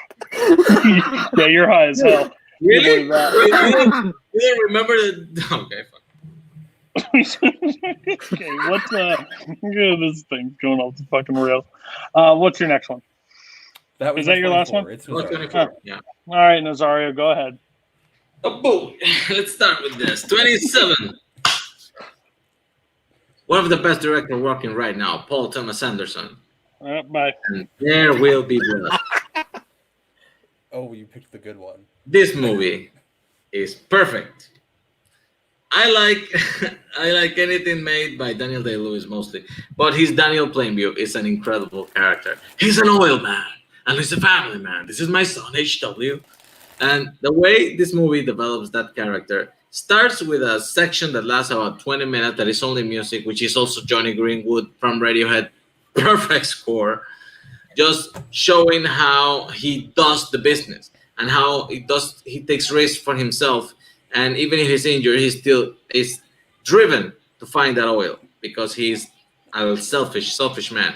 It follows his life as he finds, thanks to a tip from Paul Dano's twin brother, which is also played by Paul Dano, kind of a gold mine of oil in a field, and how it shows how his selfishness and his greediness as a person do not allow him to be or to others be happy. He finds the smallest things as gigantic grievances from everybody else. If anybody does something that he considers even this bit awful, he multiplies it by 1,000 so he can have reasons to hate that person. Even his own son that he adopted, he only did it for selfish reasons. And the end of this movie, even when he has everything that he's ever wanted, he just never will get to be happy because he's a horrible, horrible man. This movie is great. Everybody should watch it. Perfect film. Would you say he's never satisfied? Yeah. Fair. Nice reference. 6 months old, but it still works. No, this is the one I do like of him. Yes. I did enjoy this movie a lot. Again, probably not top 100 because it's by the man with the last name Anderson. That's the problem. If your last name is Anderson, you're on my shit list from the start. Boy. I think it's really good. Honestly, I think this movie. I finally watched this by a recommendation of Kaleb Koho because he absolutely adores this film. Just to see if he's paying attention backstage. He clearly isn't, but it's great that he just is sitting there blank right now. Yeah, so great, good choice for you. Fine, 27. I have no problem. Everybody else? This is my biggest blind spot movie. I have not seen this. I have been meaning to see this. God, yeah. I think it's a good fucking movie. You know, I don't love it, but I think it's great. Paul Dano is great in this. I love Paul Dano in pretty much everything he does. He's fucking great in this. Daniel Day-Lewis is good. It's just something is a movie I don't love, but I think it is a good fucking movie, and I think it's a good pick from you. Yeah, this is the only Paul Thomas Anderson movie I like. I also think the man is not my director in any way. Jake Marangoni should give the man his Twitter handle because he's a pretentious hack. But this movie, I am willing to tolerate. I think it's very good. I think Daniel Day-Lewis is fantastic in it. I think there are great visual moments. Saw it once for a film studies course. Haven't seen it since. It's way better than the movie that starts with an M. So, go ahead. Ain't that right, Nazario? Okay, that's gonna be fun. 26. 1998's Peter Weir's The Truman Show. This movie is brilliant. It's decided to show what reality would be if you actually had a reality TV show with a man who does not even know he's in a reality TV show. The concept is simple. Take a baby and raise him as a normal person in a small town just while everybody else watches. And the way the movie turns and he starts noticing little things that, to be honest, he probably should have noticed earlier in his life. Starting with the fact that they chose somebody for him to fall in love with when he was in high school, and he fell in love with the wrong person because that's not something you can actually script for a real person. The way he starts noticing little things like something falling from the sky that looks like a lamp, and people talking on the radio that tell instructions of where you should go, and he starts doubting the reality presented to him, which is actually an interesting concept because most people are just accept the reality that we're presented with. Even Christoph says it. Christoph, the creator, played by Ed Harris. If you grow up with this is what you know, so why would you doubt it? I think this is one of Jim Carrey's strongest performance, and I think that the message is clear. Humanity is curious and likes to get involved in other people's business just by nature. It doesn't matter if it's a car crash. It doesn't matter if it's a robbery, if it's cops just jumping people on the streets because they're stealing. We just like to watch. And if you give us something that we want to watch, we can become assholes and addicted. I'm happy for Truman. I love how the movie turns in his head and he finally realizes what he wants to do with his life and goes for it. And the last scene where Christoph throws everything at him from the moon like he's freaking God, it's very biblical in the way he just fights the powers that be from his little boat and keeps saying, give me more because I am going to earn this. Great, great film. Jim Carrey at the top of his game in 1998. Why is it always Ed Harris? It's always Ed Harris. It's always Ed Harris. It's always 47. So this is a movie I don't like. But I haven't seen it in a long time. So it's going to be one of those I revisit. Hopefully it changes my thoughts on it. I just remember I didn't like it the first time I watched it. What does everybody else think on the Truman Show? Does anybody else have the Truman Show? No one else had it? Okay. I love the Truman Show. I think this is one of like Jim Carrey's like top 3 performances. I think that the concept of this movie alone is such an interesting yet kind of horrifying concept when you think about it. But you feel so much for this guy. And you are rooting for him as much as the rest of the entire world is rooting for him. And I think that's amazing. I love this movie a lot. This is my favorite Jim Carrey performance. I love this movie to death. I debated on actually putting this on in the 90s, but other stuff, went in front of it. But I love the fact of him growing up with his best friend, who now we look at it going, was it did he actually give any two shits about Truman, or was it just a job to him? That we never get an answer to that, which I think is interesting, is that we never know if he actually formed a real friendship with him or if he was just fucking with him this entire time. It is so sad throughout the entire movie once you figure out what's going on and how far they take it, especially, as I already mentioned at the ending. But I also love them up in the tower with Ed Harris. I love everything about that sequences that they have where they cut back to them controlling the world around them. This is such a great movie. Jim Carrey has never been better, in my opinion, in this movie. It's great. Didn't they make this movie again? Wasn't it called Boyhood? Don't you dare. I'm just curious. Ed TV. I would say yeah, there you go. That's a better example of it. I mean, they followed him around for 12 years and made a shit movie. So, I know I have seen this film. I don't remember much about it. It's a new watch. Okay. That's all I got. That's all I have to say. Number 25.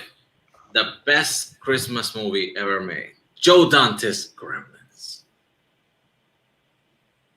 I had it from the guy from earlier. All right. Yeah. Kill me. This movie is so invented. Oh, I thought it's kind of a sin that it opened the same day as Ghostbusters in theaters, because they kind of massacred each other. But this movie went underappreciated for a long time until people rediscovered it later. It's a simple story. A dad who's an inventor, he's walking around the world selling his stuff and finds this little Chinese shop with a guy who has a little creature that is very furry and very cute called a mogwai. He wants to buy it. He doesn't want to sell it. The grandson steals it and sells it to the man. He just tells him 3 things. Keep it away from the sunlight. Do not feed it after midnight, and do not let him get wet. What does this guy do? He gives it to his son, who immediately does all 3. And all shit breaks loose. So yes, when people talk in World War II that gremlins from Germany were messing with American airplanes, it was all true. The gremlins are real, and they're here to destroy and kill people in the town in the most entertaining and funny ways in the movie. This is one of the craziest things I saw as a child. This movie, I think it's PG.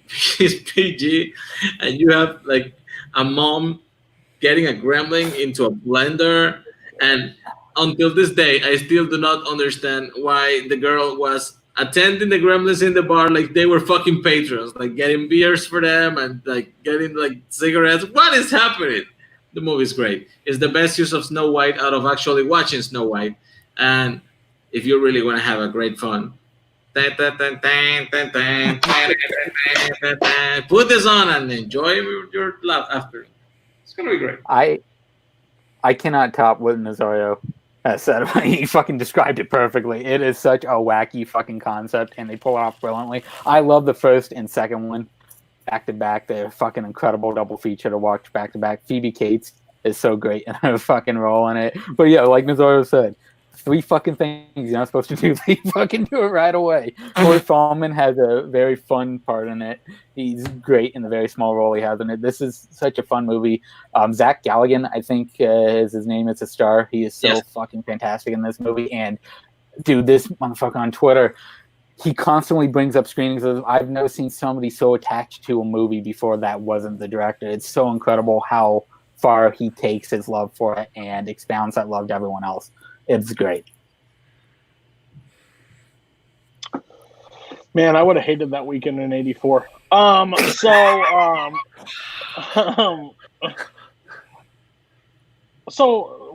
how I describe this is, I hate movies like this. It's fun. It's a fun movie. I just want every main character in the movie to die. You had three fucking instructions, and you fucking fail at all of them. You don't deserve to make it to the next ones. You deserve to die right then and there because you broke the rules. My parents loved this movie. Like, it was one of them. Like, we had a dog. It was named Gizmo. Like, the whole thing. It's just like the movie. This is the one I always drive it back to. Not even close, because Gremlins is way better. I won't say that, but it's like The Boy, when they like give the list of instructions of The Boy, and you have to follow it. That's when you turn around and fucking walk out the door, and you just leave, and you don't say, "I'm not going to watch a puppet." Same thing with this. No, Dad, take them back to where we got them. I'm apparently an idiot, and I will not be able to follow the rules at all. Yeah, so I understand this is very Nazario Mike like level of stuff, and I get your love for it. It's just there'll be a lot of movies on Christmas I'll watch before Gremlins. I promise you that. I thought about showing it to my getting another animal and treating it like a gremlin for around my kids, and then show them Gremlins. If they don't listen, that's what the animal will become. Scare the shit out of them. Don't know so you didn't cry when Phoebe Cates told the story about her father and Christmas? Nope. Nazario. Everybody else on Gremlins. I'll go. Nazario, you said the worst part about this movie. Phoebe Cates' story about her dad dying, slipping and falling in the chimney dressed as Santa Claus, and then them burning his corpse in the chimney. Yeah. She can't act. She's terrible in this movie, and it's so bad. Like, yeah, there's fun moments of this, and like the Gremlins are kind of interesting, and the Mogwai are cute and everything. But saying that Phoebe Cates is good in this movie is insane. No. Bar? I haven't seen it yet. Wow. What have you seen? I'm curious. Okay. How are you so good at movie trivia either? It's just okay. Bar and I would be a great team. He hasn't seen anything new, and I haven't seen anything old. Yeah, and we would call ourselves "We Ain't Seen Shit." Team AARP. Okay. Snowflakes. Good call. Yeah. What's your 24? My 24 is Spike Jonze's second feature film adaptation. Nobody. Damn you guys. Okay. When Charlie Kaufman became successful after writing Being John Malkovich, they gave him this book called The Orchid Thief and told him, like, can you turn into a movie? The book, it's unfilmable. He had nightmares trying to adapt that thing. He had horrible PTSD, stress trying to figure out what to do. So he started writing something else. He started writing a movie about him trying to adapt the goddamn book. So what we actually end up with is a movie where you get Nicolas Cage playing Charlie Kaufman, having meetings about getting The Orchid Thief filmed, having flashbacks about what the book he's reading is, with Meryl Streep playing Susan Orlean, and with the great Chris Cooper playing LaRoche, the guy from Florida with no front teeth who figured out the loopholes to steal orchids. And then when he stops loving something, he just fucking stops loving it. He said, fuck fish. He hasn't stepped into the ocean in 20 years, and he loves the ocean. But he fucked fish.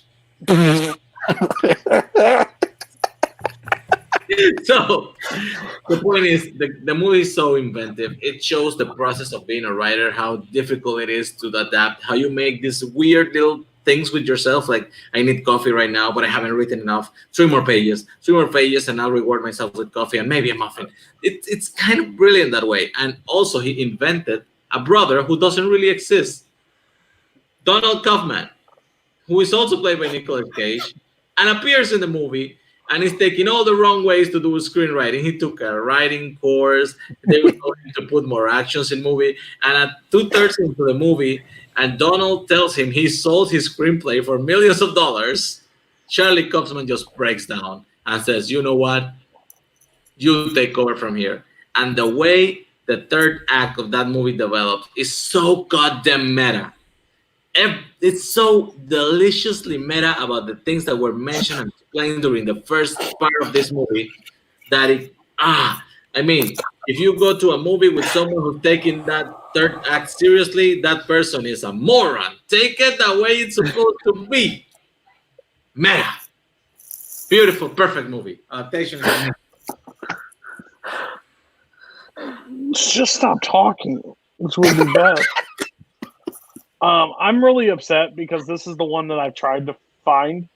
It's not streaming anywhere. I'd have to buy it or rent it, and I don't want to rent it just in case I don't like it. It's that conflict. I will watch it this year. Hopefully, by the time this show's launched, I might be able to help you out with that too. Okay. So it's one that I want to see. I haven't seen. I don't know if I'll like it, but it's worth a shot. What does everybody else think about adaptation? Haven't seen it. Haven't seen it. I forever and ever will love Rage Cage. Now you give me double Rage Cage, I'm in a fucking cage, okay? I love this fucking movie. This movie is so fucking crazy and bad shit. I love it to death. It's such a great fucking role for Nicolas Cage. It barely reaches outside of my top 100. I actually considered again to putting it on the top 90s, but I didn't. I still love it to death. Nicolas Cage is fucking brilliant in it.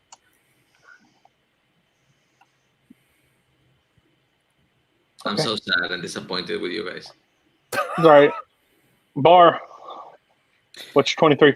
My number 23 is my favorite Brando film. We had The Godfather, now we're on The Waterfront. I think that this is such a great crime movie. I think that Brando gives the performance of his life in this movie. He and Ava Marie Saint are just absolutely phenomenal. And Karl Malden, oh my God, he's giving one of the greatest performances I've ever seen. This is a story about a guy who's basically the muscle for a gangster by the name of Johnny Friendly, played by the great Lee J. Cobb.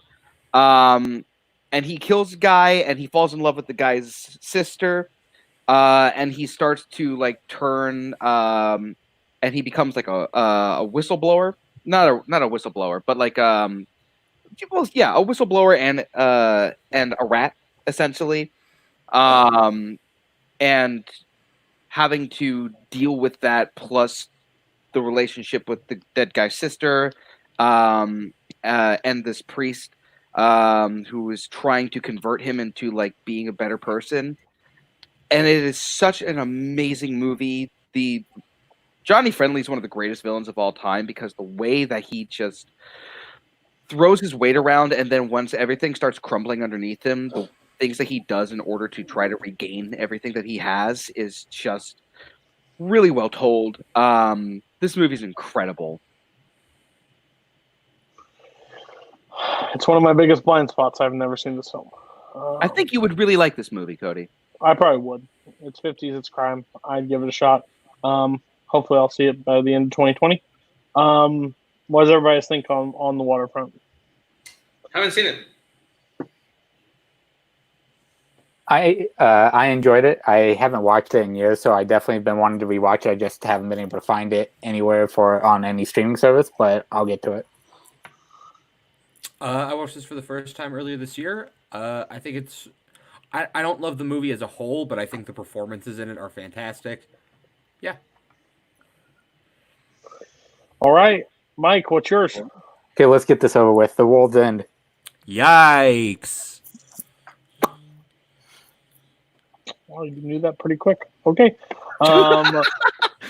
Look, let's not pretend that last night on the live shows, Jake Marangoni had it at like 30-something and went, Cameron's going to say yikes somewhere in the distance, and I was literally on call with some of these guys and said yikes while we were on call. Like fair. A second before he said that. Yeah. All right, let's get this over with. My 23, no one's going to have it. My 23 is Aquila and the Bee. Yeah, I know no one has it. The thing is, like, Cody and I have talked about this movie, and I know Cody likes this movie, but I also know he thinks I'm insane for having it this high. I know how this works at this point. Yeah, this is a movie. I mean, he's not wrong. Look, I'm gonna be flat out. For a very short amount of time, I was a spelling bee kid. I know, awful, terrible, but it's true. And I found this movie when that was sort of a thing that I did for a little bit, and I fell in love with it, and I've watched it a lot since. I think it's just this really interesting, like, story that is less about the actual event of it being a spelling bee and more about, like, the life of someone in it and how, like, something so small and kind of random can end up changing this person's life. I think Lawrence Fishburne is brilliant in this movie. Like, he plays this person who is so, like, damaged and hurt on the inside, but is able to just, like, hide it. And then there's these brief moments of weakness where she reminds him of his own daughter that he lost, and you can just see it start to shine through. And I think it's brilliant. I think the idea of just, like, the entire community rallying behind this person in this thing that at the beginning they all thought was absolutely ridiculous is insane. Like, I think it's just really charming. Yeah. Okay. I think this movie's cute. I think this movie's fine. I like it for what it is. I don't think anybody shows hate on it because I don't think most people have seen it. Yeah. 23 is crazy. It's just insanity. Like there are movies that I walk out and like. So Gifted, I think, is with Chris Evans. Yep. Great. I love that movie too. Cute. Good movie. Liked it a lot. Nowhere near my effing top 100. This is one of those, like, enjoyable. Not you're fucking high. So, but you know what?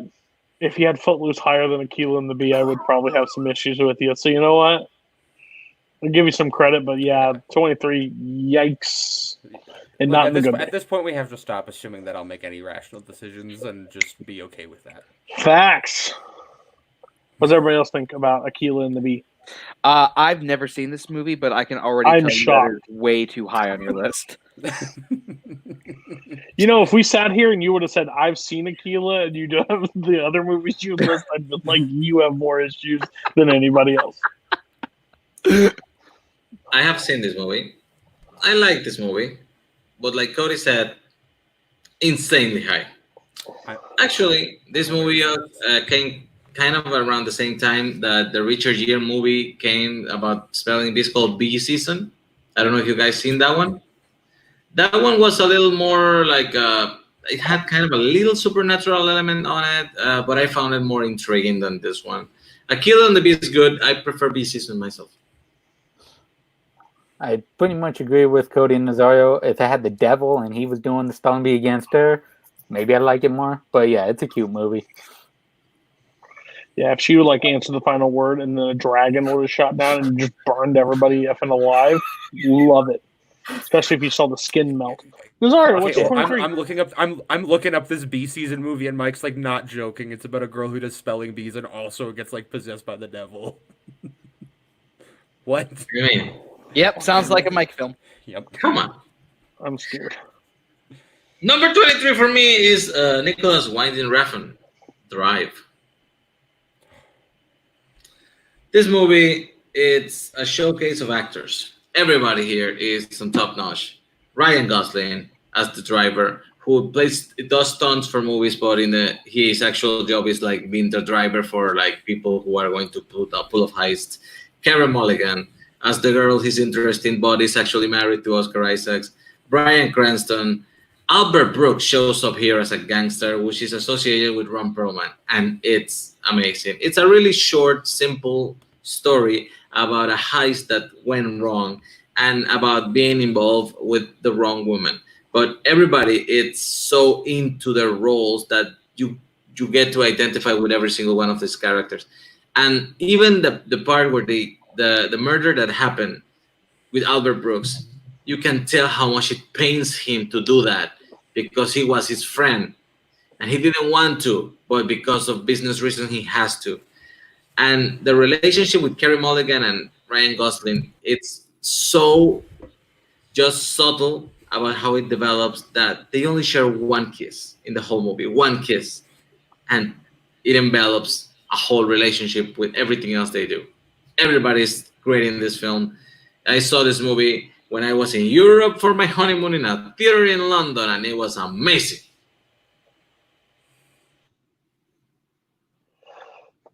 I haven't seen this one. It's on my. I know I've seen this movie. I've said it before. I know I've seen this, but I don't remember much about it. Maybe I was drunk. I'm not 100% sure. But 2011 was a weird time. So it's on Netflix. I tried to start it. I just haven't started it yet. So hopefully by the end of 2020. I hear it's Albert Brooks' best performance. So we'll see. What does everybody else think? Drive. Fucking shocked. I saw it in the theater. I enjoyed the hell out of it. I just haven't seen it since. I want to rewatch it. I actually have it on fucking Blu-ray, but I haven't put it on since. But I got to because I think I would love it if I give it a second watch. So I have seen this film. I find it very similar to a different film that I love. If anyone could guess what that one is. Turbo. I wonder what movie could it possibly be? I wonder. Yeah, no, I think because I found it so similar, but it didn't have the style that I love of the other one, I found this movie kind of boring. Wait, I to what? Turbo. Sorry. What, I Turbo? don't know, Nazario. I don't know. What could it be? Do you really not know that? It's this poster. I am not. I cannot see the poster, so I don't wanna go insane. Just don't tell. Baby Don't spoil it, then, Cameron. I gave it away. It's Baby Driver. What's your 22 bar? My number 22, we talked about Billy Wilder before. We're going to talk about him one more time because this is my favorite Billy Wilder film. This is Some Like It Hot. I think that, once again, it's Jack Lemmon, who, looking back on it, I think Jack Lemmon might be my favorite actor of all time. He's so good at being able to do like serious dramatic parts, but when he does comedy, there are very few people who are funnier than Jack Lemmon. He and Tony Curtis in this movie are absolutely phenomenal. The comedic chemistry between the two of them, while not as good as Tim and Walter Matthau, is also it's still amazing. Marilyn Monroe giving probably the best performance of her entire career as Sugarcane. Hard to do. Well, fair, but still. And it's just like, so the main premise of this movie is these two musicians who are really down on their luck and they're struggling. They literally consider selling their instruments. They witness a gang murder, like a gangster murder. And they have to go on the run, but the only way that they are able to do it is if they disguise themselves as two women for an all-female band. And they travel to Florida. And they both fall in love. One of them falling in love with Marilyn Monroe's character, Sugarcane, and the other one falling in love with Joseph Osgood. Osgood. That's the name. And it's just so funny. The laughs are just nonstop. There's one scene with Tony Curtis and a bath that every time I just die laughing. It's one of the funniest movies I've ever seen. Okay. Some Like It Hot would be lower on my Wilder list overall. I think there are funnier ones. There's a part of me that wishes Walter Matthau dressed in drag and put us alongside Jack Lemmon in this one. I get it. 100% with you. Jack Lemmon is my favorite comedic actor behind Robin Williams. I just like classic. It's him. Lemmon is just amazing. This movie has a lot of twists and turns. I don't like Marilyn Monroe as an actor or actress. I just don't. I think she's bad. I think she got a lot of her casting for her looks, basically, not because of her skill level, which I wish they would have cast somebody else in that role. But the overall concept and the plans and like all that stuff for the time is really bold for Wilder. To be honest, like two people in drag, like that would not be the thing to do. But Wilder and his script is, I mean, the script is so smart with it. So I have no problem with 22. I just think The Apartment's better than Some Like It Hot. So that's where my disconnect is. But no problem. You've done really well this episode. Hope nothing ruins it. What does everybody else think about Some Like It Hot? I haven't seen it. Oh, sir. Oh, the poster's Baby Driver. Come on, man. I also have not seen this movie. I probably need to play some more cornhole. Oh my gosh. I'm not even gonna touch that. I have also not seen this movie. I am working on Wilder. I've seen other ones, but not the two Bar brought up today. Okay. Mike. Okay, so you guys know I like my crazy shit. Now we're going to take this shit up to 11. Oh, dear. It is The Adventures of Buckaroo Banzai Across the Eighth Dimension. The most batshit crazy movie ever. Peter Weller, a neurosurgeon, a rock star, and a guy who drives through a fucking mountain to go to the eighth dimension. He comes back saying, you got John Lithgow as the fucking villain who tries to do the same thing, but he fucks up and only goes halfway through and it turns him insane. And now he wants to fucking find aliens from the eighth dimension to come back and rule over fucking Peter Weller because he's so pissed that Buckaroo did it. Buckaroo is famous in this world. He has comics based off of them. He has movies based off of them. It also has Ellen Barkin, Jeff Goldblum, Christopher Lloyd, fucking Clancy Brown. This movie's filled with so many fucking roles, and it's just insanity all the way through.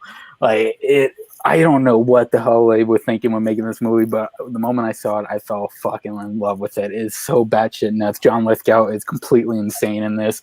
Peter Weller is so great. Jeff Goldblum as fucking New Jersey. He's from New Jersey. He likes to call himself New Jersey. Is so fucking brilliant in this very small part. Clancy Brown has some very funny lines in it. Ellen Barkin falls in love with Peter Weller, and she does such a great performance in such a small role that she has in this. If you haven't seen it, I'm not going to give away much detail on it. You need to fucking reach out, go watch it. It is so batshit nuts.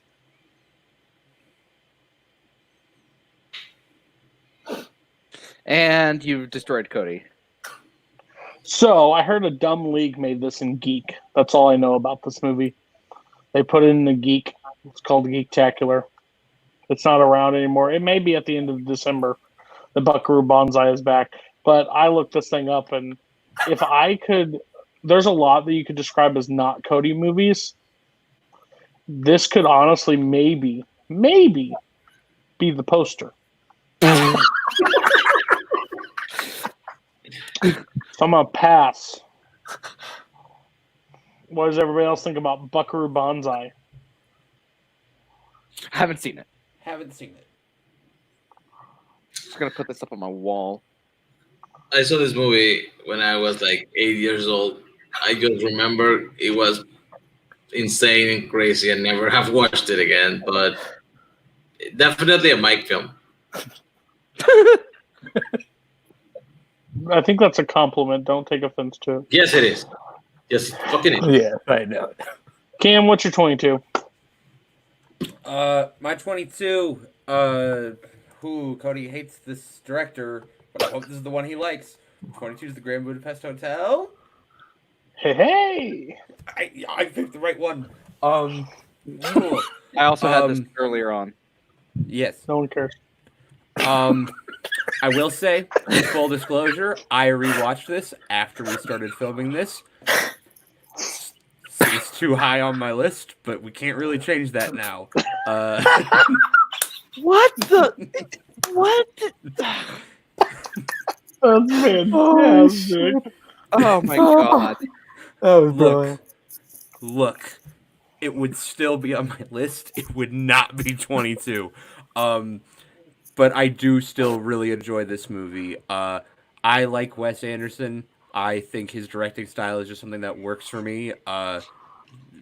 Things that are perfectly symmetrical. Who knew? But no, in all seriousness, I think this movie's really fun. Ralph Fiennes is giving an absolutely fantastic comedic performance in the lead role of this film, where he's just like such an over-the-top flamboyant man, and it just works on every level. I think Tony Revolori is great as Zero, as a sidekick. Saoirse Ronan is great in this movie. My favorite scene in this is when he's like hanging by his fingers over the edge of a cliff, and the one dude's just like stomping on the ice and it's slowly breaking, and then all of a sudden Zero just runs and just shoves the guy off the cliff, and you just see him falling, and his reaction is like, holy shit, you got him! And it's like, it's so fun. I just think the visual styling of this movie is super fun. Cody's favorite actress Tilda Swinton is in it, and she's unrecognizable in this film. Yeah, I like it. It should not be my 22, and I fully admit that. This was my number 97.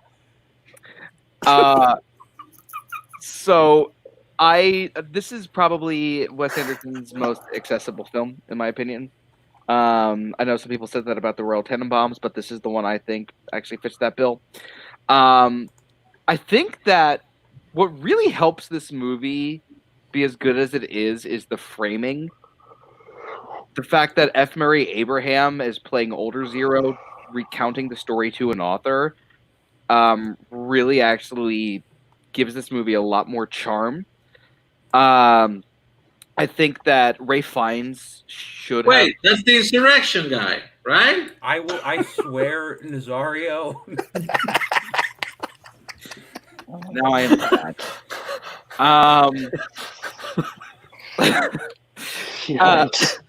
I think Ralph Fiennes gives one of the greatest comedic performances of the 2010s. I think he should have gotten an Oscar nomination. I don't think he did, and I think he should have. The scene where he's looking at Tilda Swinton's character's corpse, and he's like, I don't know what kind of cream they're putting on you down at the morgue, but I want some. Just, you can tell so much from the character from like that kind of dialogue. And I think everyone's having so much fun making this movie, which the energy is contagious. So I really enjoy this movie. It's my number 97 as compared to number 22. Yeah, so this is the first one that led me down the path of Wes Anderson. I was like, I like this movie. This movie's fun. I enjoyed it. I had some blast with it. Oh, what a dark circle it led. Did Cody just throw that cat out the window? It probably wouldn't make my top 100. It probably wouldn't make my top probably 300. But I enjoyed it. I enjoyed the movie. I think it's good. I get for people liking this movie. What somebody described this as one of the most accessible Andersons. But if you like this one, then you like the rest. Nope. Oh, I never said that. No, I didn't say that either. I didn't say you said that either. I said some people have sold that. So, well, that's like taking a ticket. Like you got a ticket to a train, but the best way to catch it is standing in front of it. Bad idea. So don't watch any more Wes Anderson. Just watch this one. It's fine. What does everybody else think? Mike? Okay. Yeah, I think this is a great fucking movie. I wouldn't put it on my top 100, but I think when Wes Anderson, the way he does dialogue, sometimes it hits and sometimes it really fucking misses off the goddamn cliff while exploding. This one, it actually hits, and I enjoy the dialogue in this. I enjoy all the characters. It's a fun fucking ride. I don't think this movie's bad. I think I gave it 4 out of 5 after I watched it. But it somehow baffles me that this is the one that people chose to be the poster boy for Wes Anderson. Like, oh, if you want to see the best Wes Anderson movie, watch the Grand Budapest Hotel. No, I have this one ranked 7 out of 9 movies the man has made. The only 2 movies I like less than this are Bottle Rocket and The Darjeeling Limited. Correct. Everything else is way better. So I just don't get it. I don't get all the award nominations it got. I don't understand the buzz it got. I fucking do not understand it as 22 in a top 100. There's so many better movies made by this director. I just don't get it. Cam did say that if he could rewrite the list, it would be higher on his list. So I would move this down. I would move this down, and I would probably have Moonrise Kingdom higher than this. I've made mistakes. Yeah, now that's we're talking. Now we're talking something good.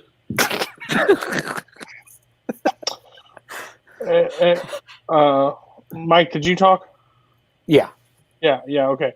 All right, wine bags. Nazario, it's your turn. Go ahead. 22. By the way, it was Baby Driver. There's totally. Yeah. 22. My 22, I'm going with a Studio Ghibli picture. And even though Princess Mononoke, which I already had in my 30s, it's the first one I watched, the one that impacts me the most, the one I think is I feel personally my favorite. I cannot deny that this one is the best. It's My Neighbor Totoro. Dude, spell it right. Come on. Totoro? Ho. The simplicity of the story. Add a U to that neighbor. You get what you get. You don't throw a fit, fuckers.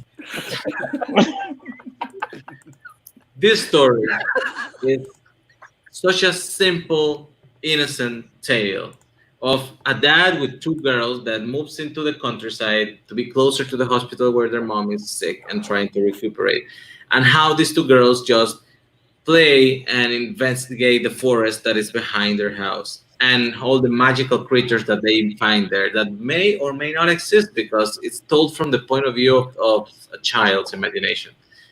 They find some dust magical bunnies that run around the house every time the light is there. They find these little small creatures called Totoros until they go into the middle of the wood and find a gigantic one.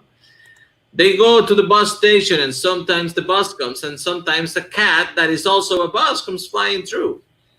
And when they behave and do good things for each other and for the animals, Totoro just gives them prizes like seeds that will give them trees that will grow in their backyards and give them fruit. It's magical fable done incredibly in Japanese style, and the animation itself by Hayao Miyazaki is something just impressive. This movie was made in 1988, if I'm not mistaken, and I think that the quality of the hand-drawn animation rivals anything done by Disney in the 90s, and that's a pretty tall standard. So if you're going to watch one Ghibli movie, just one, watch this one. I'll take that because I haven't seen any of them. So fair. Well, I have seen. Sorry, Graves of the Fireflies. I was going to say, I'm like, haven't you seen Grave of the Fireflies? It's more than a film. It's more than a Ghibli film. It's a actual film. To quote one Sandman.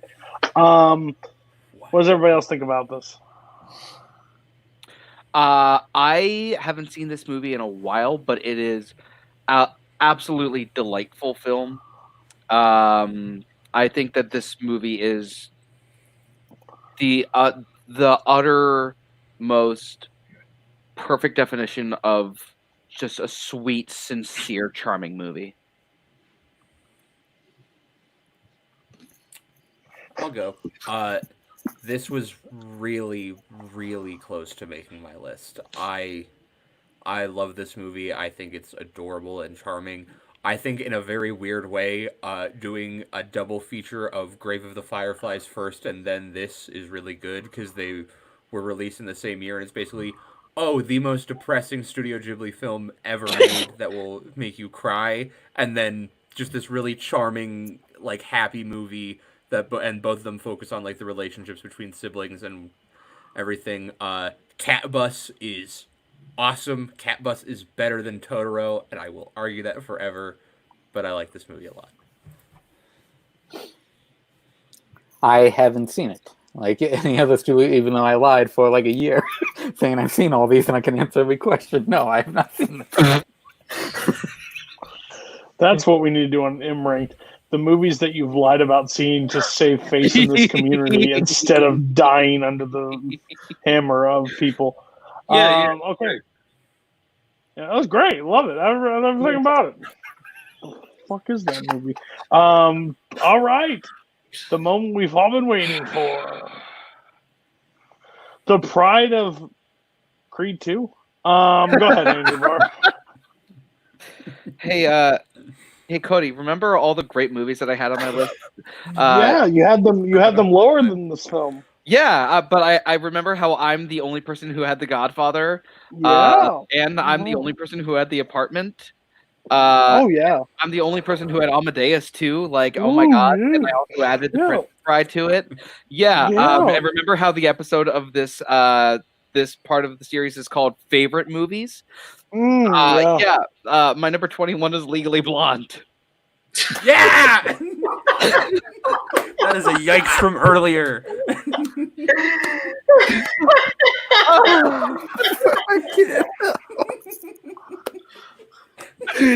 We've reached peak cinema here, folks. I'm ready to throw down for this movie. Fucking love this movie. I rewatched it again like maybe 2 weeks ago because I had to pull questions for trivia from it. And guess what? Honestly, if we hadn't handed our list in and it got solidified, this would be higher. I think that Elle Woods is one of the greatest movie protagonists of all time. I genuinely think that she's an amazing character. Listen, I can't do this. I can't do this.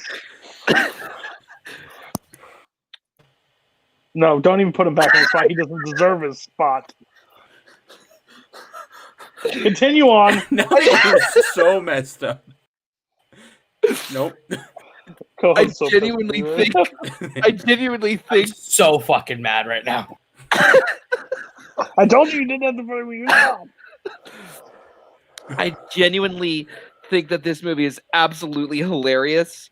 So how long have you been dating her? Uh-huh. And where did you guys go? Mm-hmm. And what's your boyfriend's name? Chuck. Great, thanks. No, I thought you said friend. Chuck is a friend. You bitch! Like, things like that are so great. Don't you tap your last season Prada shoes at me. I love this movie. I think that but here's the thing about Elle Woods. She works really hard to get what she wants. And when she realizes that the thing that she wants is something that she actually needs, she finds something that she actually is legitimately good at, and she works hard at it. And that is such a great thing. Plus, she's very smart. Like, she works super hard on the LSATs, and she passes with, like, only shy by, like, 2 points. She's also incredibly kind to the people around her. I think that this movie is absolutely fantastic, and with one of my absolute favorite characters of all time. And it's absolutely hysterical to boot. And Cody, I hope you, after Cameron's done, I hope you're happy about this. Yeah. And after Cameron's done talking about this, I hope you're happy because happy people don't kill their friends. That is not the line. I know it's not the line, but I was paraphrasing. You know, this was my 50. This was right in the middle of my list. I just think this movie is really fun. I think it's really charming. Elle Woods is great because, like, at first you see the character, like, it's a character that in the runtime of the movie has so much growth where you see her at the beginning and she is your very stereotypical, like dumb blonde sorority girl. And in the end, she becomes, like, an incredible lawyer. Like, she's willing to put in the hard work. She's willing to do all this. And she proves that she's a lot more than anyone says she can be. I think this movie's super duper fun. Great quotes, great jokes. Exercise gives you endorphins. Endorphins make you happy. Happy people don't just shoot their husbands. They just don't. Like, it's fantastic. And then, honestly, the scene where she is, like, interrogating Linda Cardellini's character at the end of the movie is legitimately really well done in legal proceeding. Like, you see her use her knowledge, get to this point, and break the witness on the stand. Like, it's actually really impressive what she does. I think it's just a really fun, really funny time. I love it. Whoever thought orange was this season's pink was incredibly disturbed. Hey guys. Hi. Hi. Shit happens because it's in a script. A really well-written script. She fucking passes by 2 point or whatever, but because it's in a fucking script. This movie is stupid. This movie is dumb. This movie is not that funny. This movie, what? Like it's hard? Oh my gosh! Like the whole bend and snap bullshit. The whole like, there are legal procedures, like there are literally like courtroom dramas and stuff like that with fun. That's comedy. I think it's terrible, and it's 21. It is better than The Godfather in your eyes. Higher on my list. Have we not solidified it? And you would have put it in your top 10? 20. No, top 20.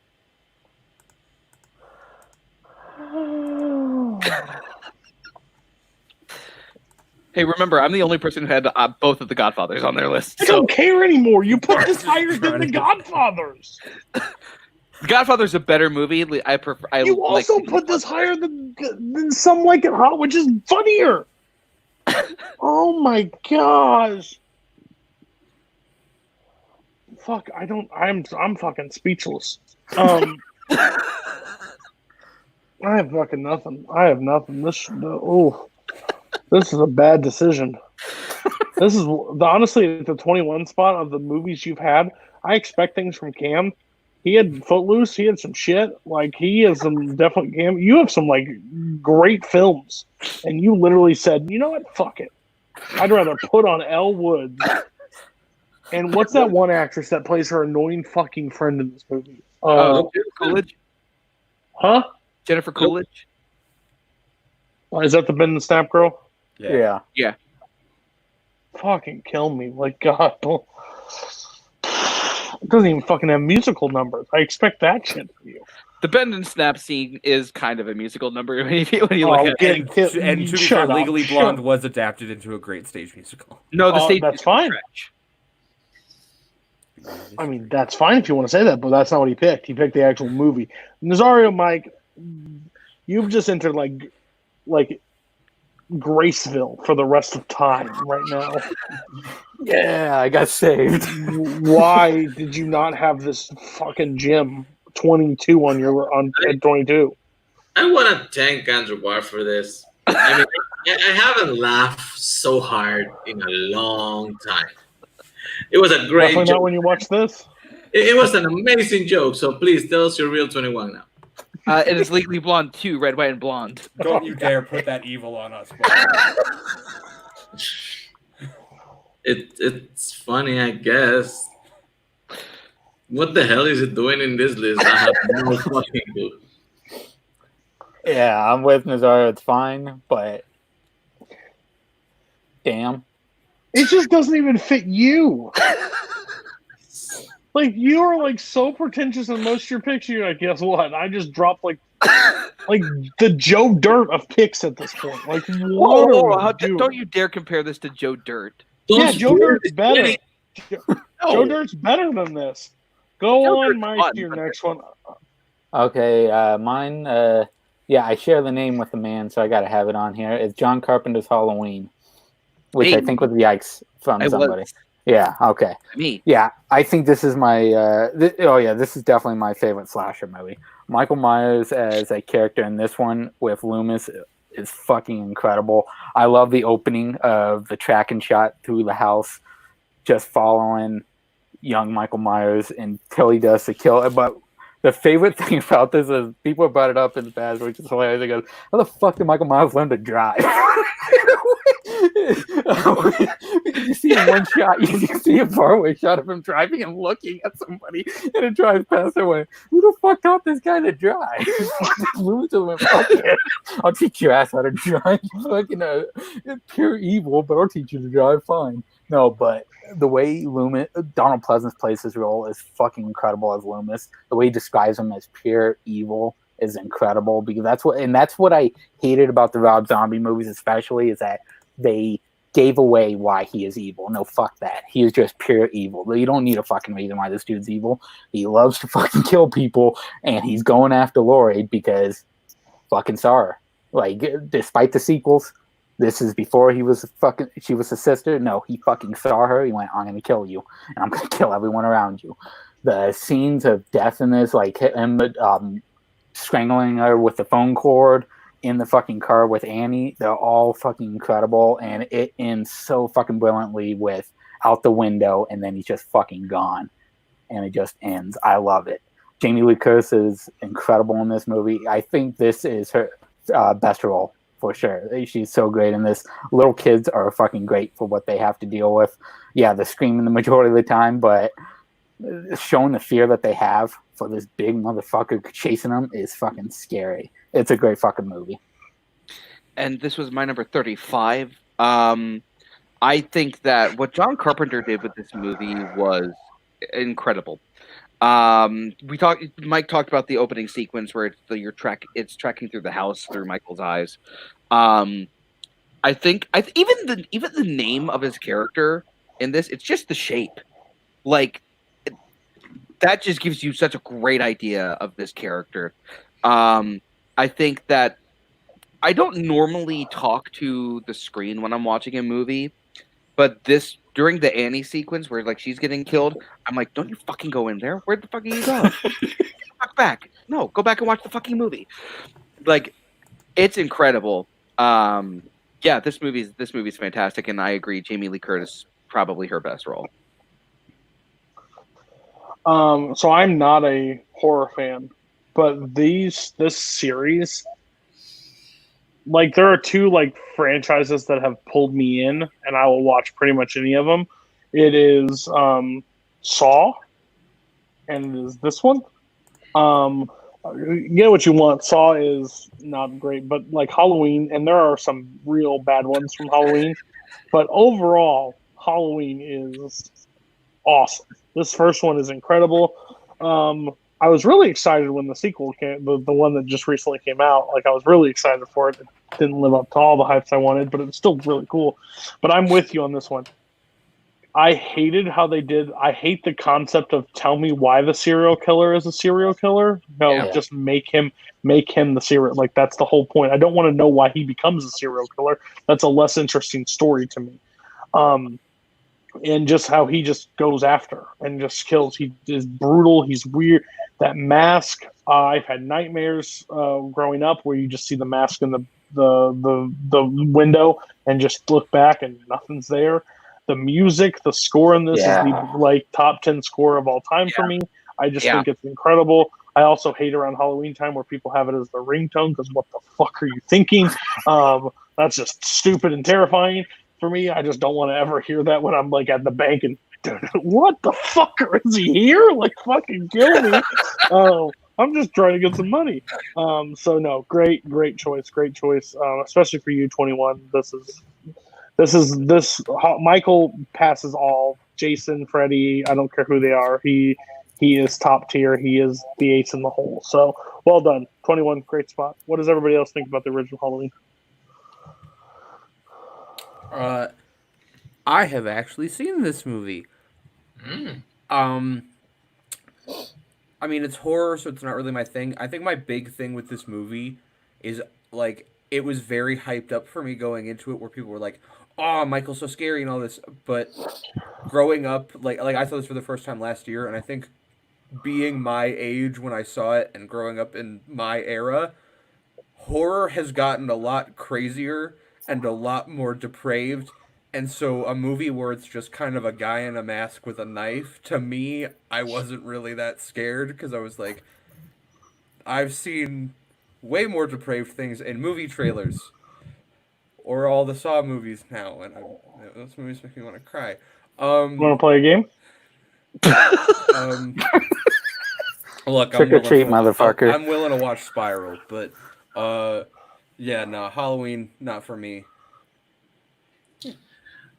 I actually didn't see this movie until I was older too, because for some reason it wasn't as big as in their international market as Freddy and Jason were. So by the time I got to Michael Myers, I already was in the middle of the 90s, and I have seen like 9 Fridays and 7 Freddys. So actually the first one out of this that I watched was Halloween H2O. And I thought, hey, this is kind of fun.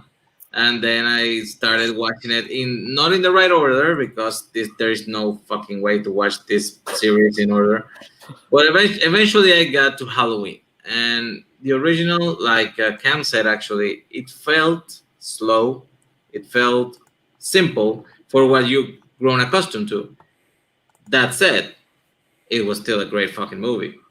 I just guess it just still line up more with kind of especially Freddy Krueger, because that's the one I like the most. So this one, even though it's great and the score is great and John Carpenter is fucking great, I would still put below at least 2 Nightmare on Elm Street. And I also wanted to share something that Doug Castle once said me, because he says that the timeline of Halloween is like choose your own adventure. You can actually just go from one and pick like 4 different ways to watch this, and it totally apparently is valid. So cool. Don't you ever say what you just said about Michael not being hired. That's just blasphemy. That's just wrong. Yeah. Rob Zombie, you almost killed this franchise for me, though, I'll be honest. Was there Cam, what's your 21? Yeah, we've seen some serial killers, we've seen some zombies. Let's talk about some vampires. My 21's What We Do in the Shadows. Taika Waititi is very quickly becoming one of my favorite writers and directors. I had Jojo Rabbit on my list already. I love this movie as well. This was my introduction to him. I think it's just so fun, the idea of taking the mockumentary format and then just making it about these people that are so out of touch with technology and the culture because they've been alive for 900 years is really, really fun. There's so many great quotable moments, like when they're talking about why they drink virgin blood.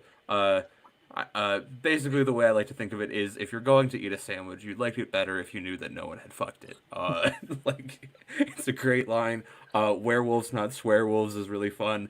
And then the introduction of, like, the new vampire who's trying to, like, teach them all these modern things, but is just a dick.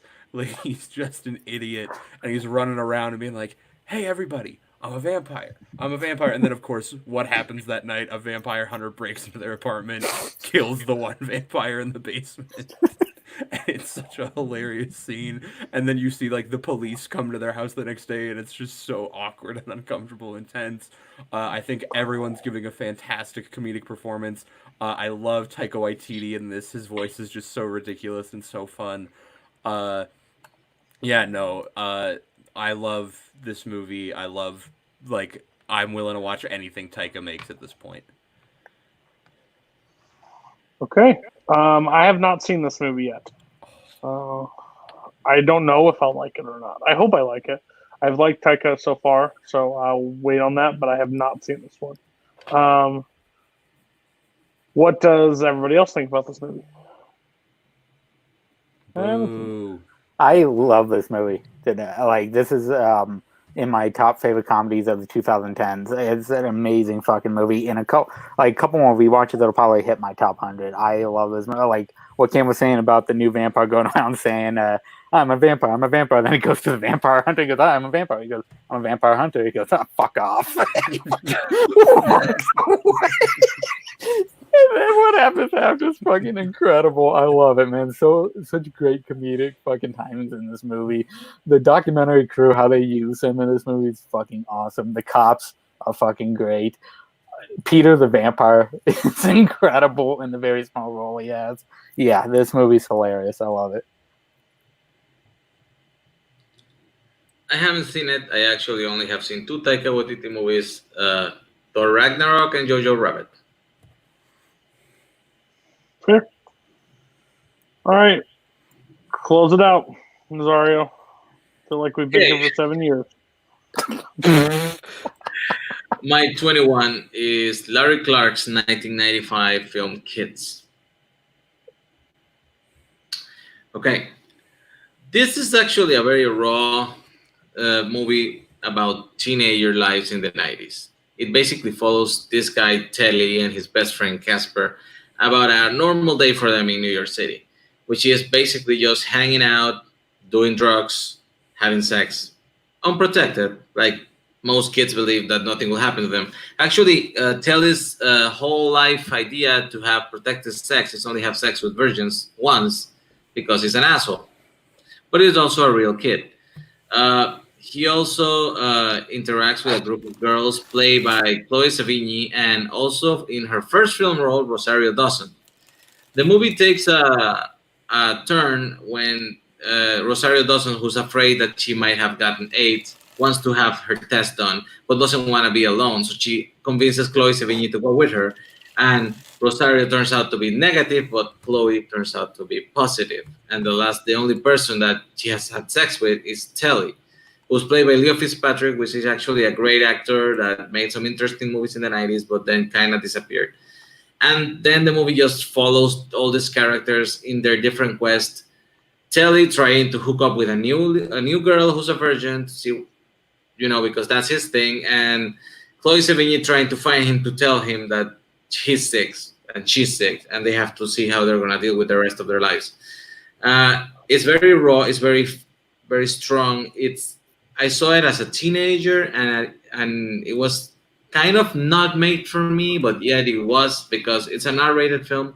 But when I saw it when I was 16 years old, it was exactly the kind of wake-up call that I needed. And I think it works that way very well, because at least for a 90s kid, the movie just spoke my language fluently.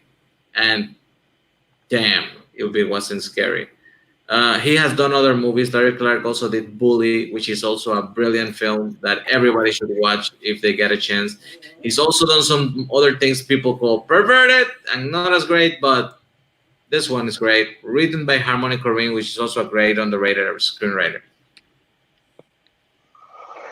I have not seen this film.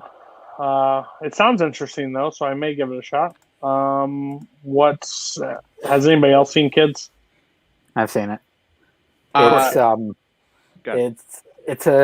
It's kind of like Requiem for a Dream for me. I've seen it once, and I don't think I can ever watch it again because, god damn, is it intense.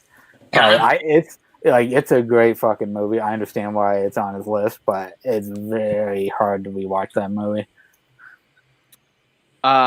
Considering I haven't seen it, but considering the fact that it's written by the guy who wrote The Beach Bums, Spring Breakers, and Trash Humpers, I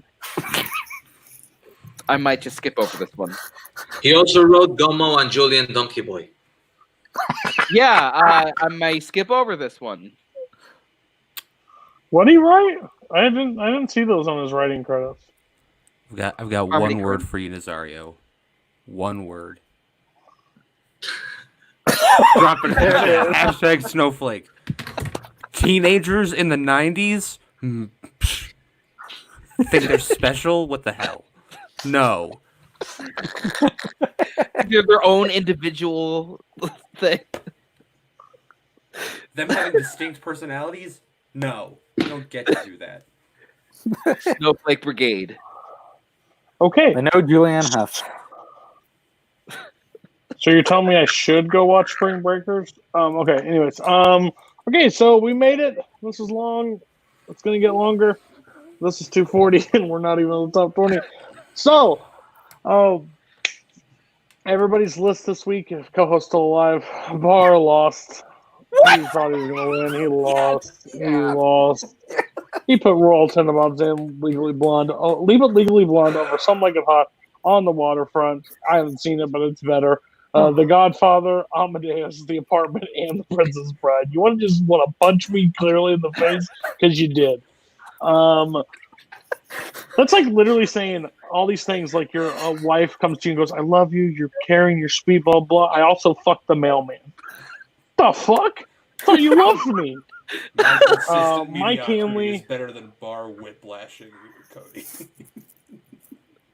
Mike did really well. He had a lot of good ones. He also had a lot of confusing ones. Mike's undecided. Hey, I'll take it. Holtzman.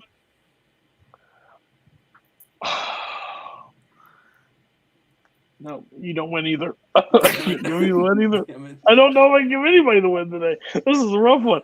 Nazario. I'll give Nazario the win. I don't like half of the things, but at least he had some time to talk and didn't piss me off half the episode. So, and he didn't have Lost World over Goodfellas. So, if that wouldn't have happened, we would have been better. We have some yikes coming. Nazario only has 2 yikes left. Bar has some. Cam has some, and Mike actually surprisingly has some. Mostly Spielberg. Oh no, that's the one he liked. That's the one he's been yiked on. So I don't know if we'll be here for next week or not. If they stop uploading, you'll know why. Bar killed me. But tune in next week. Now I'm glad Koho he'll play the right outro. I played the wrong intro. It was a mess today, but I'm so glad Koho came to fix the show. We'll see you next week when we get to the top 20. Oh. In case I don't see ya. Good afternoon, good evening, and good night. You better lawyer up, asshole. Because I'm not coming back for 30%. I'm coming back for everything. Get what you fucking deserve! Return to your lady friend. Duncan, please return to your lady friend. Long live the king. Hasta la vista, baby.